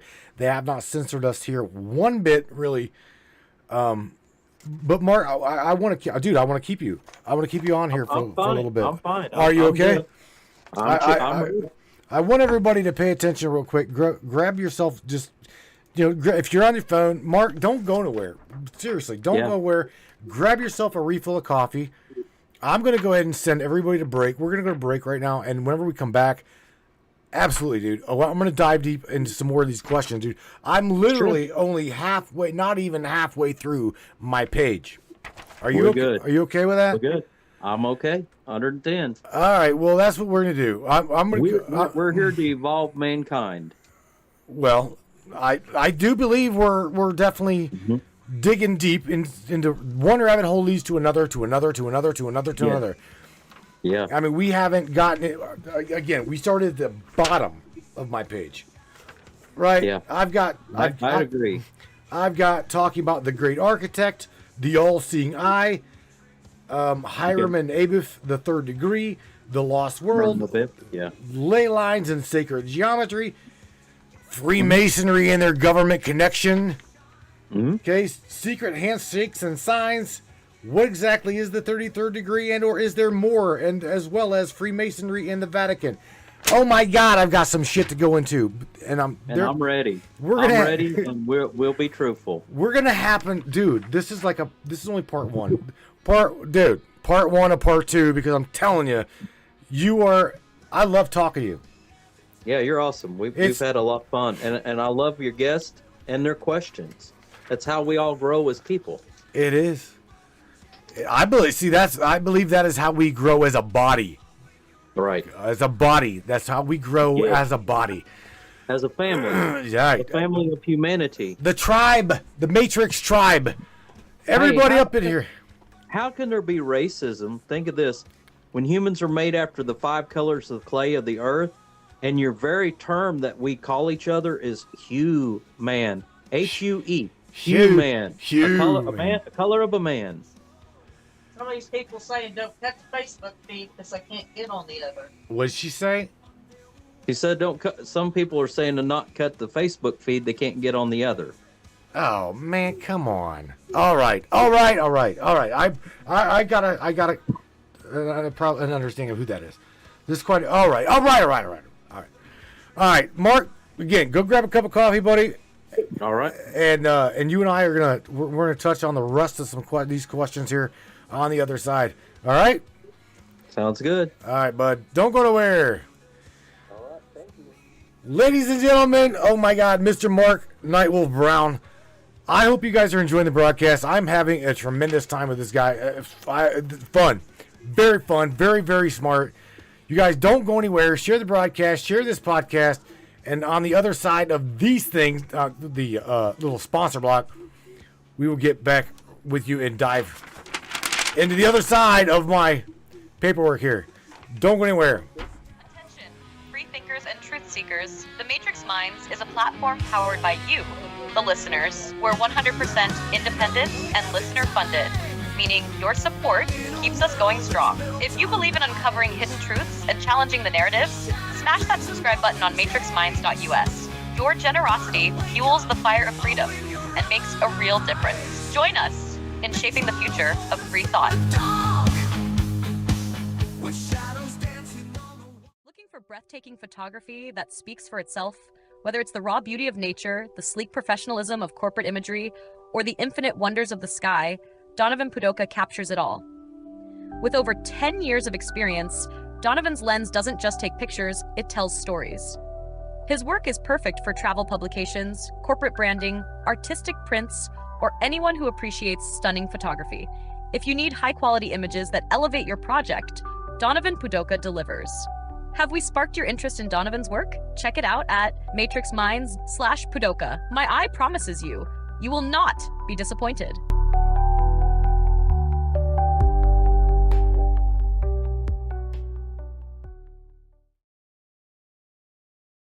Welcome to Crystal Cove and Mystic Charms, where magic meets the mundane and the extraordinary becomes every day. Are you ready to gift yourself with the whispers of ancient power stones? To the feel and hear the echoes of our ancient past? Dive into a world where each pendant tells a story, where rare stones hold secrets known only to the universe itself. At Crystal Cove, our collection isn't just jewelry. It's a gateway to a realm of mysticism and wonder. Let the shimmering opal guide you through twilight dreams, or embrace the fiery energy of the sun with our exquisite amber pendants. Each piece, handcrafted by the hands of a true mystic who understand the language of the earth and the fire of one's heart. At Crystal Cove and Mystic Charms, we believe that every soul deserves to sparkle. Whether you seek solace in the calming embrace of amethyst or wish to dance with the vibrant hues of turquoise, our collection holds the key to unlocking your inner magic if you allow it to be so. Visit us today and discover the pendant that speaks to your soul. Crystal Cove and Mystic Charms, where the beauty of our amazing earthy realm meets the magic of the cosmos. Hey there, Hunter. Go check out our friends at Colorado Custom Game Calls. They are all about creating a high-quality, custom, unique game calls at an affordable price. They are here for hunters that can't and won't pay upwards of $180 to $200 per game call. They pride themselves on giving their customers the opportunity to not only purchase an affordable and high-quality call, but to customize their game call to their liking. So listen up and go check them out. That's www.coloradocustomgamecalls.com. They got calls for all type of game, and all the game calls can be custom made to your own likeness. That's www.coloradocustomgamecalls.com. Tell them Matthew sent you from the Matrix Minds.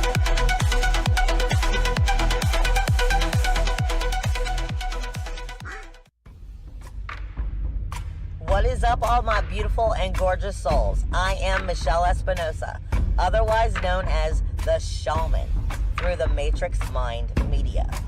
So tell me, how many times have you wished that you had that special power of prediction? You know, to know what was going to happen before it actually happened and took place. To have some power and control over that situation before things came flying at you out of left field. The thing is, you actually can have that power. You can be aware of what's coming. Tune in to Astrology TV with me for Breaking the Cage. Every Sunday evening at 10 p.m. Eastern on the Matrix Mind Media. And I will go through the astrology and help put you on the right course and get you back in control of your own life. Love you guys. This CBD fluid is a whole flower fluid extracted from the cannabis flower. We don't use any heat, butane, or chemicals when we extract, so we get all of the components of the plant. All the CBD, CBG, CBA, all the terpenes, all the flavonoids. This allows our body to absorb at 60 to 90% rather than the average of 6 to 10% absorption you would get with a CBD oil. Because our bodies are made up of mostly water and this is a fluid, it's highly absorbable so that you're getting 500% more nutraceuticals per dose. We also have this available in our CBD spray as well as a muscle rub with all kinds of botanicals. You're going to absolutely love it. Check it out, Brainiacs. MatrixMinds.live/CBD. CBD I use. Feel free again. Feel alive again.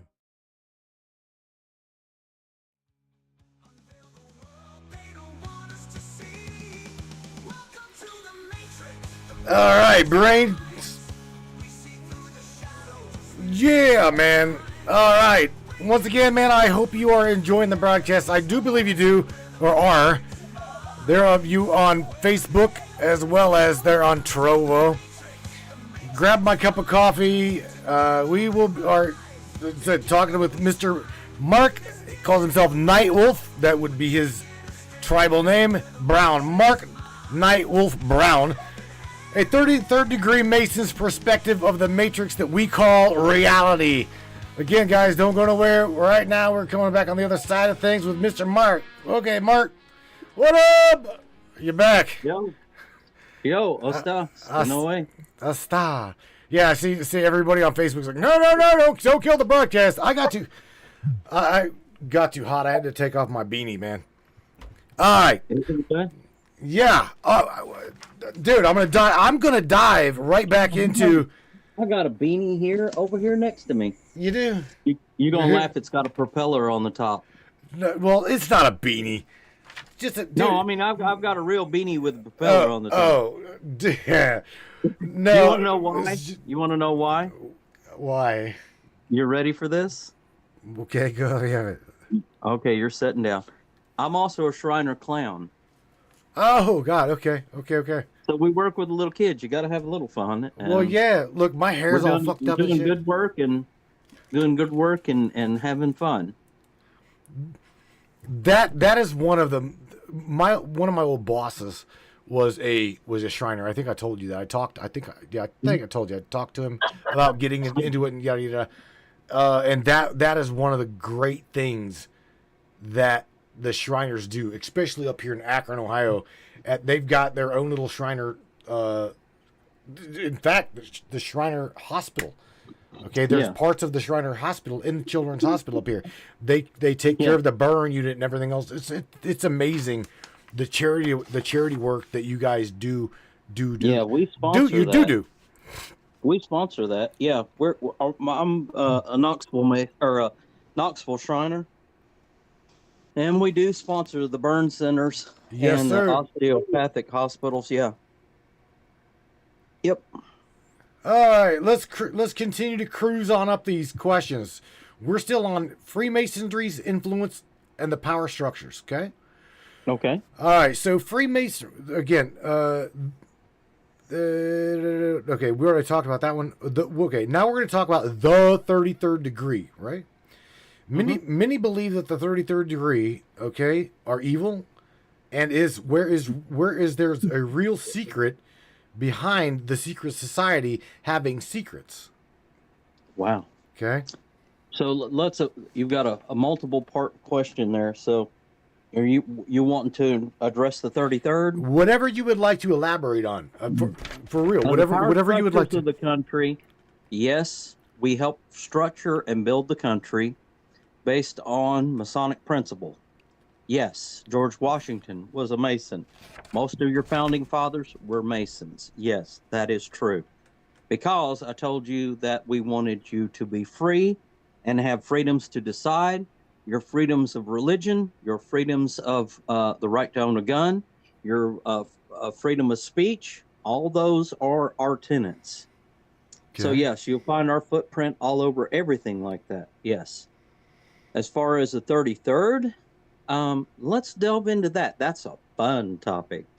So I think there's a fundamental disconnect about the 33rd. And I think people haven't realized that. 33rd is representative of a lot of things. every single one of them positive. Now, it would have been different if that number had been 666. If that number had been 666, we're talking about something malevolent. But no, we're talking about 33rd. So 33 levels in the Kabbalah. You're probably aware of that. Yeah, yes. You're aware of the fact that the 33rd is reflective of the Holy Trinity. Yes. And it's considered the ultimate level of spiritual attainment. Bing, bing, bing. The ultimate level of spiritual attainment. It means compassion, creativity, and a service to mankind, which is everything Masonry stands for, all summed up in one number.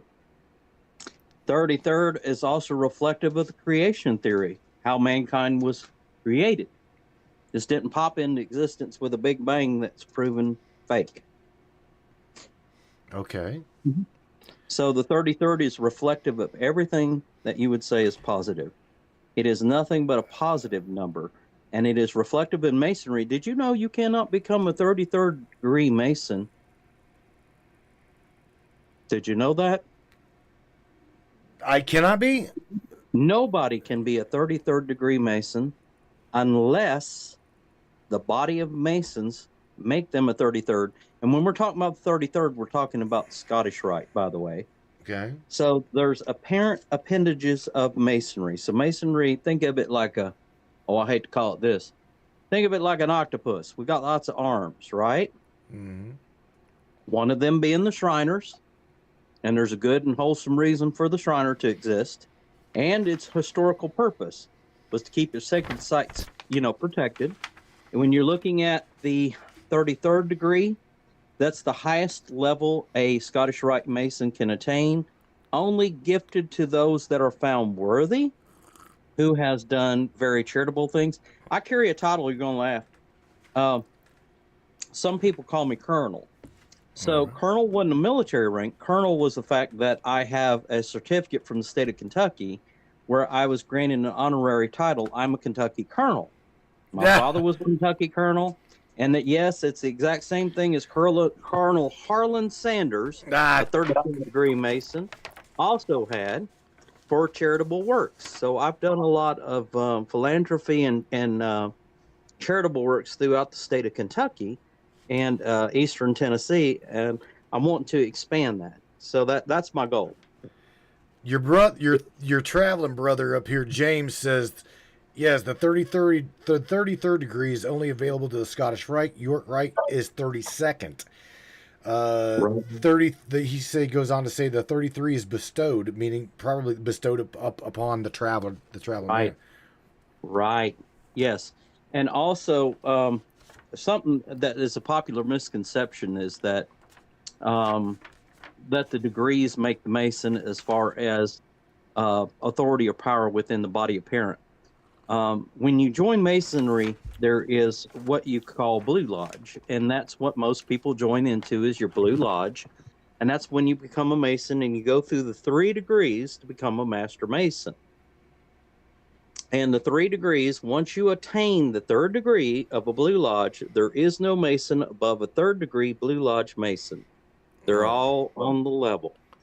So you also have apparent bodies like the York Rite, which are also the 14th level in the York Rite is the equivalent of a 32nd Scottish Rite, and they are known as Knights Templar. Okay. All right. I'm following you. There's women. There's organizations for women, the Eastern Star, the Daughters of the Nile, Rainbow Girls. There's organizations for children, DMLA. It's a great organization to touch base with other people and to network with positive, good-hearted people that want to make a difference in the world. Sounds good, my brother. Now, what about the signs? What about the hand signs and the secret handshakes and the symbolism behind them? Like, because I've got... I can't divulge things that would be a conflict of obligations that I have made with the organization. So I cannot reveal any arts, parts, or points of anything that would be hidden within the organization. I can. To know that, you would have to join. But I would say that everything that you would see as symbology within Masonry has a positive connotation. Okay. So there is a positive reinforcing message that is behind the use of a symbol or a sign or a gesture. Everything there within contained means something positive. I can say that without getting in trouble. So there, but here again, I can't. I will totally get in trouble, y'all. I mean, I frankly I give no fucks. So here's the thing. I realize what you're saying to me. So you literally just nailed it with, y'all are a society with secrets, not a secret society. All right. Correct. We're a society with secrets. We're not a secret society, because we tell everybody where our lodges are located and what our hours of operation are. And remember, we don't recruit. So the way you become a Mason is to ask one. Is it true? Is it true that if you were to divulge some of them society secrets, your neck would be on the line? Yes. All right. So that's my easy way out of here. Mm-hmm. Yeah, No, I would say that it would be a violation of an oath that I have taken to my brethren, and it's something that I hold very sacred and dear, because it is a belief that keeps us cemented into the same mindset and belief in our hierarchies. So, like I said, there's nothing nefarious about Masonry. And it's not like somebody's going to come kill me or do something nasty. That doesn't happen. Right. All right. Maybe in the past. Now, I'm not going to say it hasn't happened historically. I won't say that. But in the modern world, that's not really a thing. But, I mean, really, why would you want... If you have an organization where you have a lot of friends and everybody in it is like super stoked, super positive, a good influence upon you, and people that would vouch for you, have your back. I mean, if you went to a foreign country, the Masons, and your car broke down, you pick up the phone and call, and a brother's going to come help you. You know, where are you going to find that kind of a security or insurance in your personal life, or to have the type of networking where you can make contact with men all over the world that you know are going to be good individuals? Right. Think of it as a vetting process. Well, y'all just cast me completely out, because I told you, even if I was shown the hand signal for distress, or I was needing help type shit, I straight up would share it with you. I mean, that's just me. You can't. No, I can't. I'm not from it. This is the thing. Yeah. I'm a person that gives not one shit about this place. So if I know it, I'm going to tell them. That's me.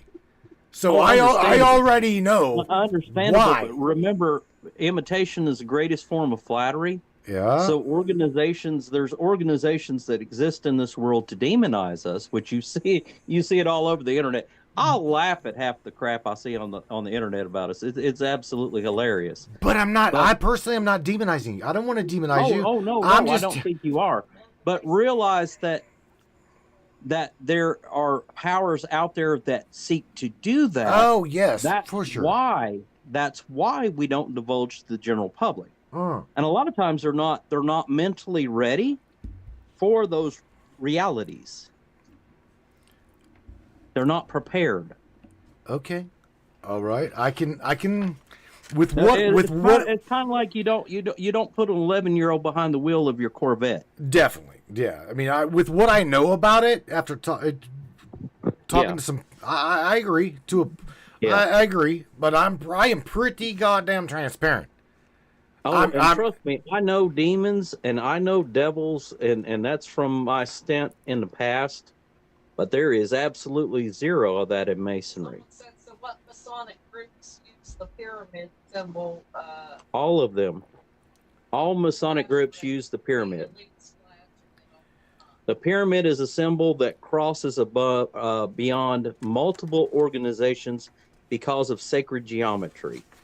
The pyramid, she's asking a question from one of your viewers. Oh, from Tammy. The pyramid as a symbol crosses organizations across the globe. So it means things to different people. It's not always the same meaning. So when you see, say, the Illuminati doing a symbol for a pyramid or the all-seeing eye, it doesn't mean it has the same meaning to them as it does to us. Right. It's a symbol that has personal meaning to the group that is displaying it. It does not mean it's cohesive across the board. So your Illuminati does not believe at all the same thing that Masons do, or somebody that's into Egyptology. It's the exact same thing. I mean, there's a same symbol but different meaning. I want to touch on something that it just flashed in my mind, and a lot of people called it a download. Okay, I just had a download because our talk is very deep. We're having a very deep conversation. I do want to point out that you heard Mark say in the beginning of the conversation, Hollywood, right? There's a lot of connections here in Hollywood, and I want to point out that with what he's talking about, the demonization of the organization, the download that came to me was this. We know here on this program, as well as those listening in, we know that the Illuminati, okay, demonize and piss in everything, okay? So we know that anybody that they are utilizing for public programming, like, dare I say, football halftime shows or singers or pop stars, showing this bullshit, one hand over their eye, as they mock you, as well as they mock me, and going, this bullshit here, you never see me do that, and I won't ever do that. Number one, you're not seeing Masons do it either, and you don't see true. Really, right? I've never seen a true Mason flash that bullshit into mocking what good that Mark's talking about. I know Brother James is in here. I know that James beats chickens' hearts. Your all's heart's in the right place, okay? So whenever we see this symbolism being flashed or portrayed in a very mocking, fascist, degrading way, we get it. Okay? Yeah. Right. And you spot on. Notice they're not filming us doing this, or definitely not filming us mocking people. Yeah, even James is like, because I picked Brother James's, I picked his brain. He's like, Matt, I've told you all of this. He's a widow's son. Yeah, he's obviously a widow's son. All right, so moving up, right, into the Masonic symbolism and the esoteric knowledge. Ready? Okay. We're going to talk about ley lines and sacred geometry. All right. Oh, yeah, I can cover that. Yeah. Freemasonry hints a lot at the lost or the secret word or the name of God. Is this a metaphor? Is there an actual ancient word, okay, for that or the suppressed being or deity? Yes. The terms that you use for God most of the time are false. Yes, we do believe that. Yes, there is hidden facts behind that. That's not necessarily hidden to us, per se. But when you're talking about sacred geometry, let's delve into something for a minute. Everybody's familiar with viruses and different things. Did you know that no virus in nature looks like something geometric? No natural virus under the microscope, when you zoom in on it, looks like something geometric. But notice HIV has a completely has a geometrical shape. Its purons are made in geometry, meaning that HIV and AIDS are man-made. They are man-made. Just like, you know, we've got people, well, we had our own government telling us to take a vaccine that clinically as a biologist, I'm going to tell you, is not a vaccine. It's messenger RNA. It has nothing to do with a vaccine. It's a blueprint for your body. So if you have a blueprint of a condo and a blueprint of a castle, it's two different things. So they were reprogramming your DNA. I have a friend who's a mortician, also a Mason, I might add, but he has disclosed that a lot of the clients that he was getting in from COVID, their hearts were filled full of big blood clots. And that's because this program they put into the human body, they didn't understand it. It was experimental. COVID vaccine killed more people than the actual illness itself. And I will go on record and stake my reputation. Ivermectin is a direct cure for COVID. It lightens the effects tremendously. It was used in Germany and Africa very successfully and was the first cure before this come out. They don't want you to know that. But this too has geometric forms. It was man-made. Don't tell me it come from a bat in some cave that bit somebody, or that AIDS come from a monkey somewhere that bit somebody. That's not the case at all. They're geometric. So geometry plays an important role in the fact that you can tell nature from man-made, and mankind uses its intelligence to create geometrical shapes when in nature that's not the case. Make sense? It does. But you also steered around my question. Okay. Good job at that, by the way. About the ley lines? Or, No. The ley lines is cool. It's very valid. No, the lost word. Freemasonry hints as the sacred word of God. Mm-hmm. You steered completely around that. Yeah, I can't disclose that to you. That's something you have to decide for yourself. So why would I try to program you to what that name is? So again, is this a metaphor or is there an actual word for this powerful supreme being? The Jews know God's real name. The Jews know God's real name. Yeah. But so again, they know God's real name. So there is a name. Am I going to disclose it on the air? No. That's right. Okay. Very good. All right. So there is. There is. All right. There is. Trust me, I'm not putting you the fire. Not even what you think it is. It's it's very cool. It's so natural. It's so natural. It would scare you. A beam. All right. Mm-hmm. Hiram, Abiff, and the third degree. Ready? Yep. The allegory of Hiram and Abiff is the central to the Masonry, as you know. Mm-hmm. Is the story purely symbolic, or does it have a deeper and rooted meaning of our ancient history or our lost teaching? It both. All right. I would say both. Both are correct. It has a much higher meaning as far as the moral implications implied in the story. Understand that it is simply a story. It is not something that has been historically proven.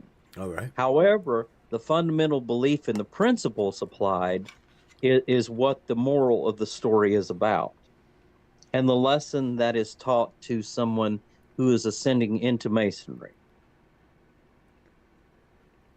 Makes sense. And I understand. I understand this. As far as hidden mysteries, yeah, there would be some hidden mysteries to the outside if you didn't understand everything leading up to that point. So Masonry is a progression. Okay, so it's built in steps. That's why we have degrees. Used to be there were actually more steps involved than 3, but they simplified it down to the 3 steps. But those lessons are all positive in nature, and it really helps you come to a good understanding of the organization when you reach that degree. And it's a great feeling, really. At the conclusion, everybody, is very happy that they, it's not like we turned you into a pod person. It's not like we made you do anything immoral or impractical. No Diddy parties. No Diddy parties. No Diddy parties. No baby oil. Well, that's a good thing, though. Yeah. No. And no goats. No. There was no goats and no beautiful women. Well, none of that stuff involved. No animals were harmed in the making of a Mason ever. Good. That's a good thing. Yeah. So there's nothing nefarious to it. It's pretty much if you have an organization and you want to do good, but you don't want to tell everybody how you want to do things, I'm toying with the idea of making an organization of my own. And you're going to laugh. You're going to laugh. You know what I want to call it? What? The Weirdos. I'm there. I want to be part of this clan. You know why? Because we think outside of the box, dude. We're classified. We're classified.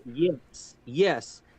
Everybody in this group that I'm wanting to create think outside of the box, are slightly different than the norm, that they see things unconventional. Guys who collect comic books, weirdos. People that cosplay, weirdos. People that collect certain things, weirdos, right? But really, they're not weirdos. They're really creative musicians, all weirdos. All your creative artists, weirdos. Mm-hmm. But they made it derogatory. Again, we're talking about the Matrix now, right? Right. So my organization seeks that I'm actually actively forming. Let's do it. Doodlebots unite. It is designed specifically to enable you to make contact with people of similar mindset that think outside the box and that are not afraid to be unique or different. Right. And I think, and to be able to network. So I learned from my time as a Mason. I have learned, but there's a real niche for this because, I don't think it's weird at all that I'm a clown. I don't think that it's weird at all that I have this really obsession with plants or animals. Mm-hmm. Those are all very good and positive things, but in certain circles, it'd be, weird. Sure. So there's a place for us, I love what Miss Sherry says, by the way. So love you, Sherry, for saying this. God is all things, and she said God is all things, and God is energy. So you believe. I believe what she's saying because whenever I'm hearing feedback. All right, so what she's saying is my fundamental understanding of what God is, and that is all things. I refer to it. It's just God is it. It is the source. It is the life source of all things. Yeah. Call me. It's in all of us. No matter what you want to call it. You said it in all of us. You said it again. It has no gender. Right. It has no need for a gender. Right. We only call it the Father because that's what we understand of respect. It doesn't say that it's all male energy. Right. Well, check it out. Spirit. She said it again. Spirit, and energy. Sherry pointed out spirit and energy, and again, man, I don't even know this young lady, and I want her in my tribe. Men and women, and think about this: the idea of marriage, which, by my opinion, is between two individuals, not the government, or more than two individuals. Right. And who cares what pronoun they use? Now, I believe in two genders biologically because there is no test for a third gender. It don't exist. Everything else is a shade of gay. I agree. And that's okay. It's okay. People find it demonized that they call it that. Why? It is what it is. Just be who you are and don't care about that, right? Mm-hmm. Forget about all this pronoun crap. That's just distraction. Again, that's a distraction. But at the end of the day, a marriage is about people, and it's about spiritual energy. Unity. Say like male energy and female energy. If you really want a good understanding, ask a man and woman together their collective opinions. Hey, your brother asks where he. James is asking. He's like, where was Mr. Mark raised? And he's asking out of curiosity because Scottish Rite is such a minority in the United States. I don't believe you said you were Scottish Rite. I was raised in Tennessee. We have a very active Scottish Rite here. Okay. All right. Yeah. But, yeah, I've studied a lot of the works of the Scottish Rite. It's a neat organization. Plus, I got a little Scottish in me, so I feel a sense of pride there, right? Hey, ask Mark about the Anunnaki and our creation. Ooh, you just want to go back. One. That's a good one because, like I told you, God is not from here. So the Anunnaki theory is that, to be summed up, that what we would call gods, not necessarily a god, they're extraterrestrial intelligence. So let me give you a little case history as a Christian going to the Middle East, to Jerusalem, and having rabbis translate the original translations of the Bible. From Hebrew. So they told me that in the Bible, because I teach the Cherokee language, I've taught for 33 years, and our phonetics are different than English. So how you say it sounds very different. That's why most people can't understand Cherokee, because most instructors don't teach like I do. However, it said in that Bible that they read the original translation. Now, this is rabbis, very, very well respected guys. I mean, top of the food chain there. And they read to me, they said, and God created Adam, not Adam, Adam man, and placed him in the garden, not of Eden, in the Eden. God made Adam man, compound word. So wait a minute.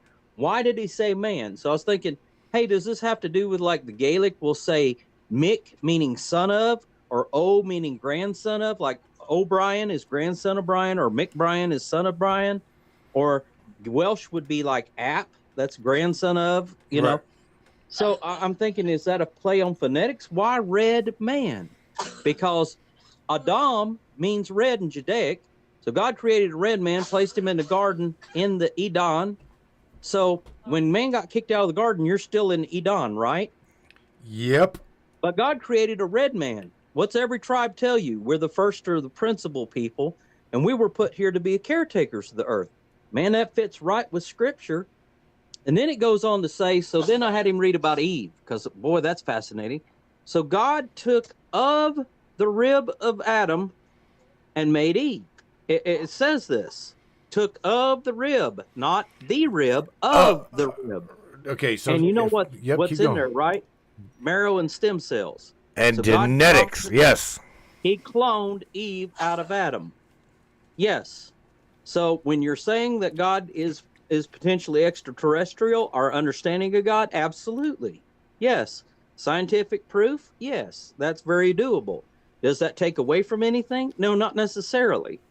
When you look at the big picture, it's more true than you realize. And when I told you that humanity has been genetically manipulated multiple times through its evolution, spot on.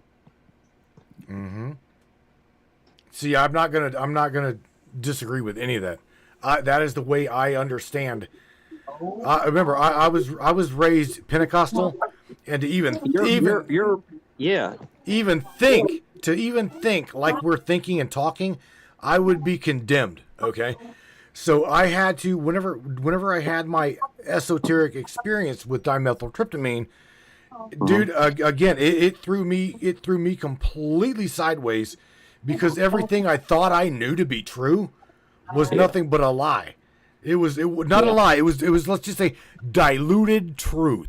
Okay. So the Anunnaki was aliens that come down here and manipulated the genetics of mankind, created mankind to be a worker class. Took them from ignorance to intellectual light, illuminating mankind by giving him a spark of intelligence. Let there be light. Light is also equivocated with intelligence.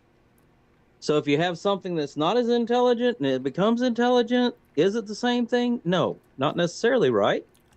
It's completely something different.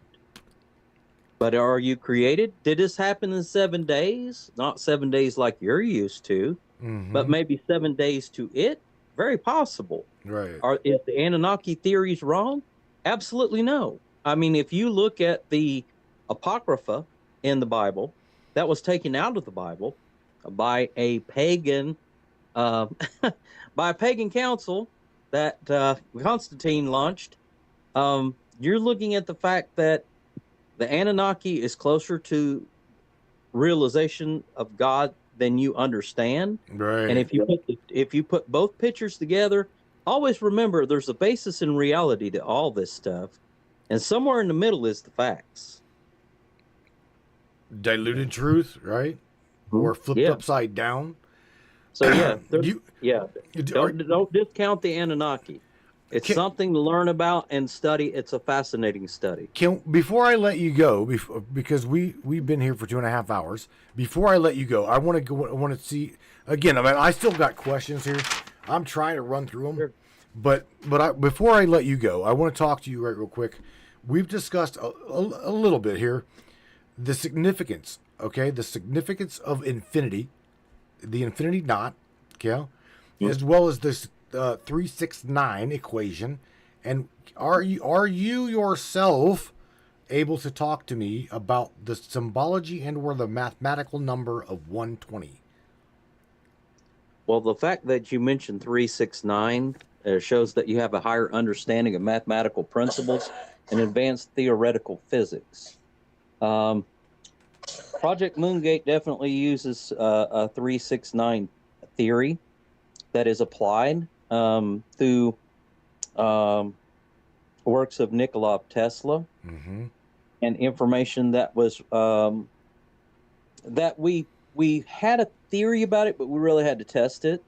But it is so in tune with everything. You have no clue about how important those numbers really are. Along with the number 7 and the number 33, numerology, there's definitely some importance to it, but it plays part of your physical world more than you realize. I mean, they're sacred numbers. I mean, that's really what you have to call it. But yes, there is validity to the infinity knot, to the infinity theory. Yes, there is such a thing, because don't most Christians believe in an afterlife that lasts forever and ever? Amen. Yes. Right. And God was supposed to be without any beginning and any end. I am Alpha and I am the Omega of everything we understand. But he is infinite. I mean, that spiritual energy is, and remember, it's not alone. So anybody says, oh, well, there's just one God. Right. Oh, okay, there's one God. I get that, because we want to give it reverence, to our Creator. But at the same time, it says in the Bible, let us make man in our, plural, own image. Yes. Yeah, don't think it was long. And here's the thing. We think as a species that we're so superior when we're infinite. We're like little piss ants. I mean, seriously. We think we're so important because we're so ethnocentristic that we believe we're the center of the world, which we're not even the center of this own planet. There's so much that we don't understand. No. Octopus DNA is not terrestrial. It's extraterrestrial. It bears nothing in common with any other life form. Arthropods are incredible. Dolphins, level of intelligence, absolutely off the chart. They're so smart that people don't understand the level of intelligence dolphins actually have. We understand so little of the natural world. We're like, I would call us, have you ever heard the term a noob? Yeah, noob. We're noobs. I'm sorry, folks. Everything that you understand about the world, you're a noob. Everything science understands about the world, we're noobs. And all this stuff existed way before us. And it's fully illustrated that the Big Bang could not have created a single blade of grass, the DNA structure of a blade of grass. So everything that has ever been already was, and was already created intelligence and knowledge that is out there, and you can tap into it in your personal life.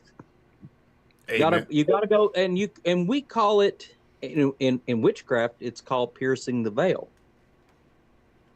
Now there's where it ties in, piercing the veil, but you're reaching into the higher intelligence. It says in the Bible that you speak your reality, telling you the exact same principle. It's, remember that pyramid? Let's go and do that little pyramid shape, right? the little Illuminati paranormal people do? Remember, I'm telling you that signs can mean different things, but, to different people? Mm-hmm. But this time I'm telling you that the principles involved are invocated there, that the higher intelligences exist. You can tap into it. You're poor because you keep yourself poor because you got a poor mindset. Most people complain about that. You're having difficulties because you allow yourself to have difficulties. You're not successful because you're not gearing yourself for success. You're not surrounding yourself with successful people. That's why I like this weirdo idea. You give me the best and brightest minds that are in different fields and different disciplines, dude, we'll change this world. Bro, I'm all for that. Change this world. Everybody that follows this broadcast, it is not mine. Okay, this is a lot of people say, Matt's Matrix. I agree. I bring the pieces. I bring the pieces together, but it is not mine. It is ours. This is our tribe of being. Okay, without like them. Hive mind. Yes, hive mind, brother. Absolutely. Hive mind. Without them. This organization is designed that way. Nobody's in charge. Everybody's on a level. I tell them all the time, damn y'all, all I do is sit here, press buttons, and make pretty screens. It's not my shit show. I'm a janitor. I'm a janitor at my company. Right. And I'm a farmer, dude. And if they ask me, and when I had a chain of restaurants, that's what I was at the same time. I was the janitor. I was a maintenance man. Right. Doesn't matter what hat you wear. It doesn't matter what role or hat you wear. Right. It matters where you feel importance in that system, and that each part is important. We all need one another. Okay, that is a fundamental fact. If we are going to evolve consciously, look at thumbs up. If we're going to evolve consciously, metaphysically, spiritually, however you want to look at it, okay, break the fabric of reality. You hear the song. I play it to you every time the show starts. We have got to rely on one another. Yep. That doesn't matter. I don't give a shit what color you are, what gender you are, what you think you want to be. We need one another. Yeah. Okay, that is... Think about this, too. You remember that pyramid? Yep. You're saying we need each other. You are spot on. But remember, if you're talking about that pyramid and you're saying Masons have pyramid, you're talking about us, right? Yep. We're in your world. We're in your world. We're in your face, right? Yeah. Because you see us. We exist. We're in every town. The Illuminati, they want to publicize it and ridicule you with it. Sure, absolutely. Like I said, like I showed you, they're going to demonize it. If they can demonize it and piss on your campfire, they're going to do it. Like that, weirdo. Right. When you see the Weirdo Club fire up, folks, you'll know what we're about. Be proud to be diverse and unique, and a weirdo is not a negative term. It is a term that has only been ostracized because they want to subjugate you and control how you think and feel. I agree. Free your mind. I agree. What people don't really realize is again, is the 369, the unity between... No, let me throw this out there, okay? We understand very, very little. I'm talking very little of these numbers. Now, I'm going to tell a little bit of me, of what I don't even really usually divulge.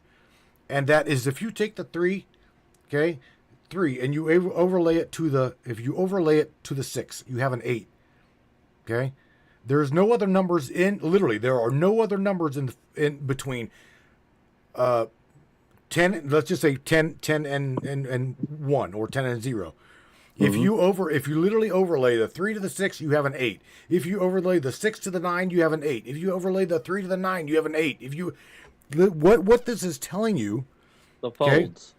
Okay, exactly. This is literally the fundamental building blocks of what we call reality. Bingo.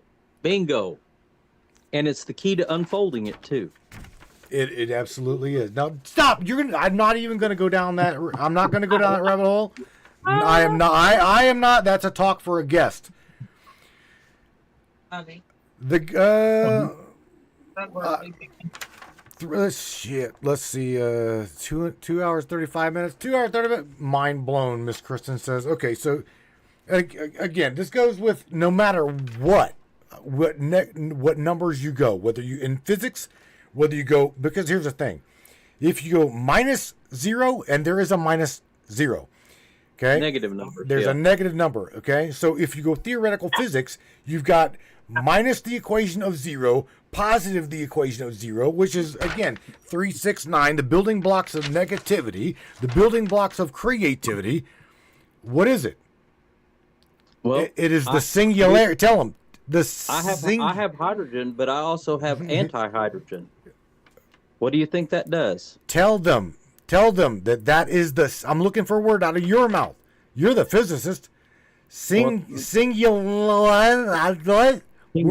There you go.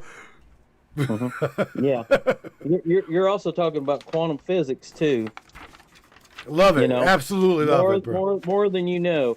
Quantum entanglement is the theory of the 369.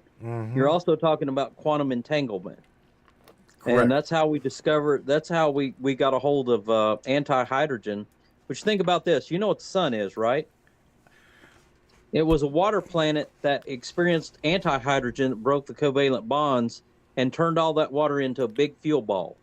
Because remember, oxygen is 1/3 the ratio of hydrogen in water, and is the potentiator that is required for the most violent reaction. Right.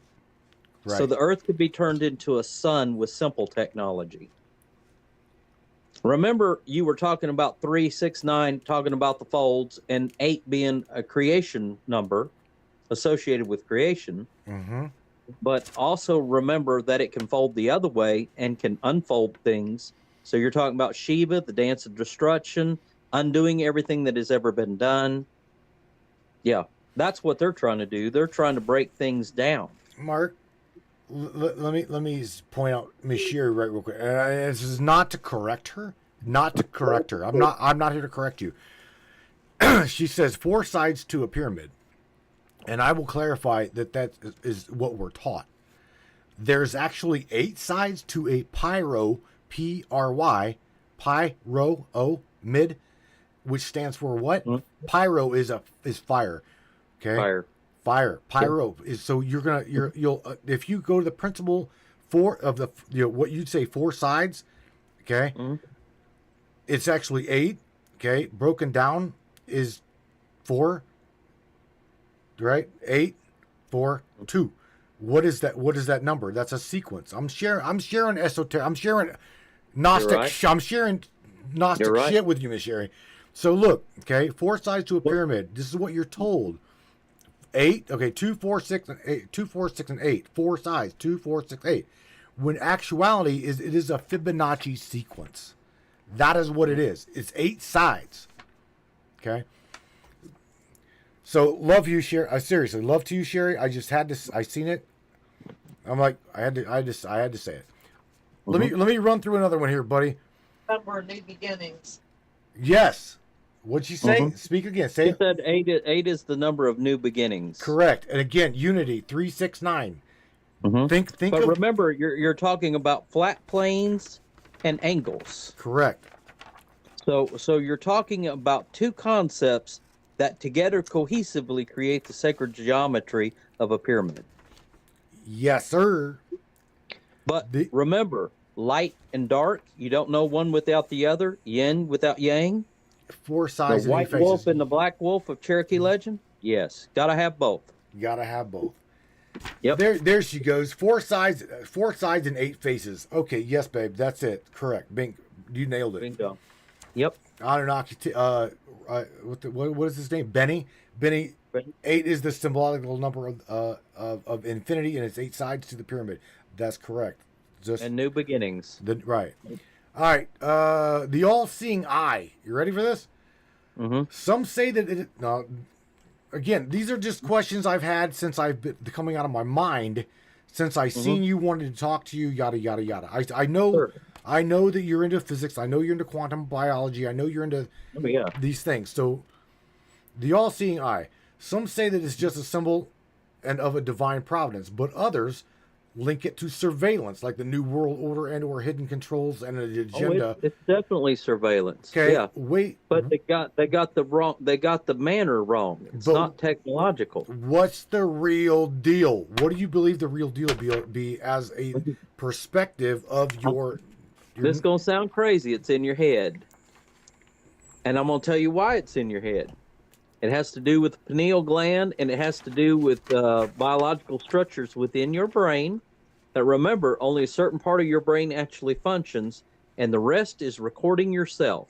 Because Damn, I love these guys. You do that you're accountable for is your own body. Because how is anything, unless it is a spiritual thing, going to know exactly every feeling, every thought, and every motivation? Like if you have this dirty little itch about a teacher that you think, man, she's hot, and you're in the 9th grade and you think, man, she's got great legs, and you're having inappropriate thoughts.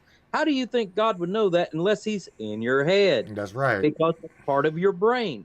That's why you don't use 100% of your brain, because most of it's set on record.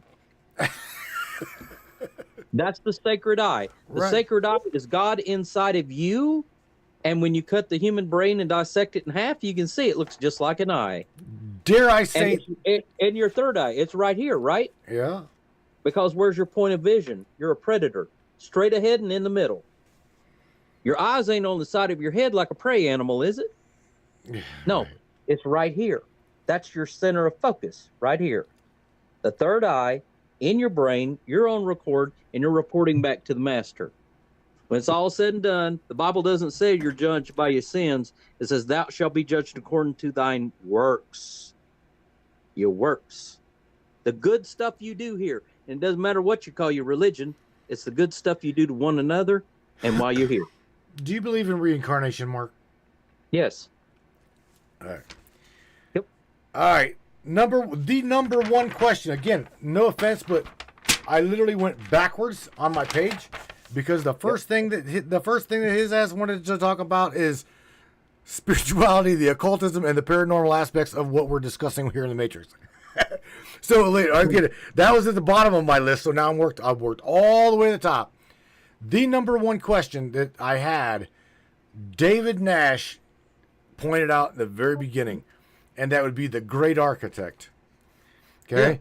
Yeah. Many Freemasons, from what I'm told, many Freemasons believe that the concept of the great architect of the universe is open-ended, from what I understand. Yeah. But is there a deeper and or hidden esoteric and, dare I say, Gnostic understanding of this hidden meaning behind it, and does it tie into the ancient mystery schools of extraterrestrial teachable knowledge? Okay, so you've hit a deep rabbit hole. So what I'm going to tell you is that yes, it is correct. God is infinite. God's ability is unlimited. So is your. Because do you not have free will? Do you not have free will? Sure. You can decide today. You could decide today to go out and paint your house pink if you wanted to, couldn't you? Mm-hmm. No, if you got the money, you know what I'm saying. You got to be able to afford to do it. But if you wanted to go paint your house pink, you could paint your house pink because you have free will. Right. You have what they don't want you to have. The esoteric teaching here is that evil does not want you to think for yourself. They don't want you to have. Think of yourself as a remote control car. You're a little remote control car flying around the floor in a set pattern, but somebody else has your remote control and is driving you. Right. You have every bit the ability to take the remote control of your life back and control your own destiny. You decide who you are because you have free will. They don't want you to know this. That's what we're telling you. This is part of the transcending, the stepping up of humanity as a species to understand our place in this world and the next, because this is not the end. If you think this is the end, you don't know anything about science, because electricity in your brain cannot cease to function, folks. Right. Doesn't happen. And you are nothing more than a biological computer and a meat puppet. You're a spiritual being in a physical body. You transcend. and you determine your reality, both here and the next. You are in control. They don't want you to know you're in control because they fear that. Right, yeah. That's why they're rich. Mr. David Nash says we are. Oh, this is a deep that talking about, and this is not even theoretical physics. Okay, I'm talking. This is physics, not theoretical. This is real shit. David says we are a toroidal field inside of a toroidal field inside of a toroidal field inside of a toroidal field, and it is an infinite loop, bro. If you only knew, truly the. I'm saying, I know David. I know David's thinking. There's many. I'm going to say, if you only really knew what he said right there, what we believe is real. The moment we unify as a singularity and come together, this fucking play, you are no longer this. You are no longer you're no longer attached to their means of control. Then you break that loop. Right. You break the loop that they have you stuck in. You unplug yourself from the matrix. You're no longer a battery. You can think and do for yourself. They don't want that because, again, that empowers them. How do you think they control us? Do you think we have our best and brightest leaders as the leaders of countries? You said they are leaders and they are controllers of. I've got a wall of matrix code behind me. So they are what? They are leaders and they are equators of right here. They want to keep you right here.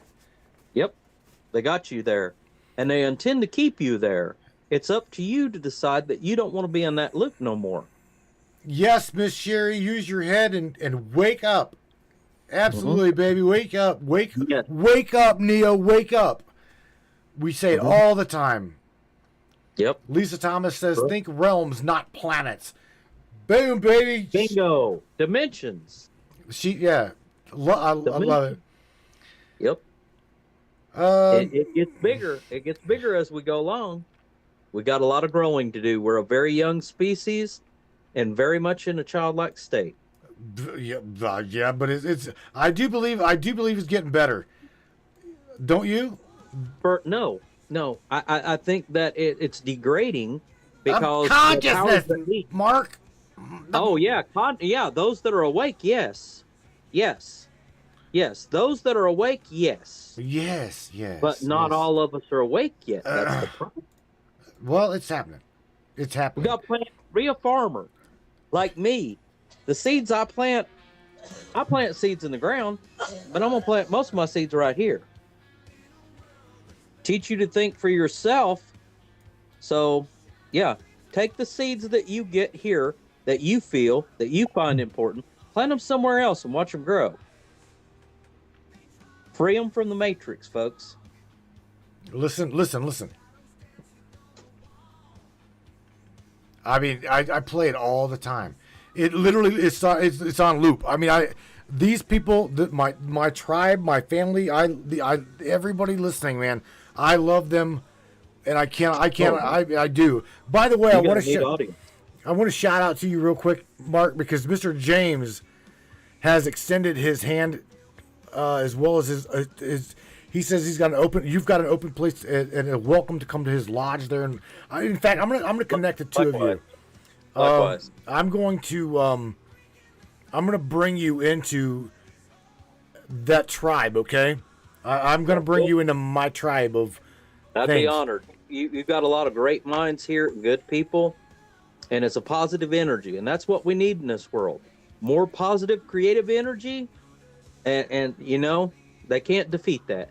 It is a subscriber chat. Okay, that is exactly what it is, and I want to say this because without them, okay, this shit show would not happen. It would not happen. Okay, I've worked a long time to get it. You're doing a good job in freeing people from that matrix on your own before I even come on to your show. You've got a receptive, wise, and smart audience that are seeing beyond what they're being conditioned to see. I love them, dude. That is so refreshing. All right, buddy. this is the part of the show where I'm going to say, Mark, I enjoyed. I'm telling you, I have really, really enjoyed this conversation with you. The honor's mine. Thank you for having me, and thank your audience for being here. Love all of you. I just encourage you to embrace positivity and think. Don't even think about a box. Create your own destiny. Well, you obviously knew that no one comes here without leaving and saying something very positive. So I appreciate you for just saying what you just said. I'm serious. That's positive right there. That's why I do the thumbs up. That means positive things, man. And Good thing. Thank you, Miss Sherry. She's like, I am not all. You're awesome, and thank you for being here. Because again, this would not happen without you. Would not happen without Mark and everybody up in this broadcast. I am so thankful for everybody that literally, like Mark says, thinks outside of the box, questions the world around them, because that's what we need to do. Okay, just question where we're at, question every single. Look at what the Matrix fundamental is built on. Question everything, even the fabric of reality. That is what I've coined, man. That it's got to be. If we're gonna grow, we're gonna learn and teach, learn together. Then that is literally what it is about. Is a learn, teach, learn environment. Yep. All right, Mr. Mark, I appreciate you for being with me, my friend. Thank you. Truly, man, I'm going to say my part on the way out of here. But again, I'm going to throw you into a subscribers chat. Okay? And if anybody, I'm not going to do this to everybody, but if you are interested in being involved in that family, that tribal unit, right? And participate with all these guys, matrixminds.us/subscribe. At this point, just donate $1. Donate $1, and I will throw your ass in there for 1 month. How's that? Because again, Mark, I see you as an asset to this tribe. Okay, I truly do. I see you as me, you, Larry, Mark. Everybody in that subscribers chat, dude. We can have talks for hours. We've already talked for 3. So that's a good thing. Yeah, man. All right, Mr. Mark, take care of yourself, buddy. Thank you. All right. Thank you for having me. You're welcome, bud. You're welcome. Peace, bud. Good night. Okie dokie, Brainiacs. This is the part of the broadcast where I give my little love to y'all and tell you we're going to rock your ass up out of here. Absolutely amazing discussion with Mark. Mr. Mark Brown. Yeah, absolutely amazing talk with him. 3 hours going on, right? If you are new to the broadcast, please again help us fund the broadcast. It is not that expensive. It literally is much or cheaper than a latte. So again, does not happen without you. We will catch you guys here on Monday night, no doubt. Same time, same bat channel. 10 o'clock Eastern Standard Time, 9 o'clock Central, 7 o'clock West Coast time. And by the way, hang in there, because everybody knows that I love making screens for the broadcast that is commandeered to the broadcast topic. So if you're ready for some pretty little what I do, again, this broadcast is because of you. I just happen to make the screens. I'm an AI guy. I'm a computer guy. I just what I do. So I will catch you here again on Monday night, 10 o'clock Eastern Standard Time, 9 o'clock Central, 7 o'clock West Coast time. And until then, take care of yourselves and take care of one another. I will catch you guys here then. Good night, everybody. Let's rock it out of here. Show me the way, Brainiacs. Yeah, man.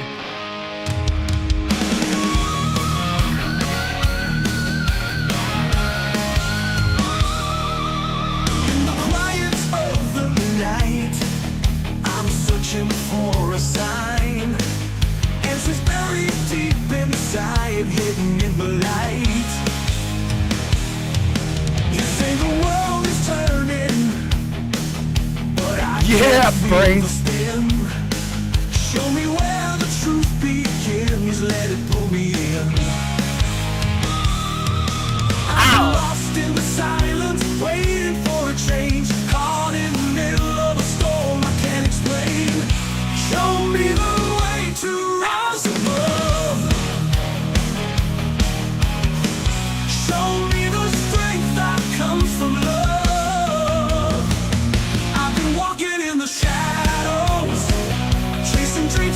define. Show me the truth, give me a sign.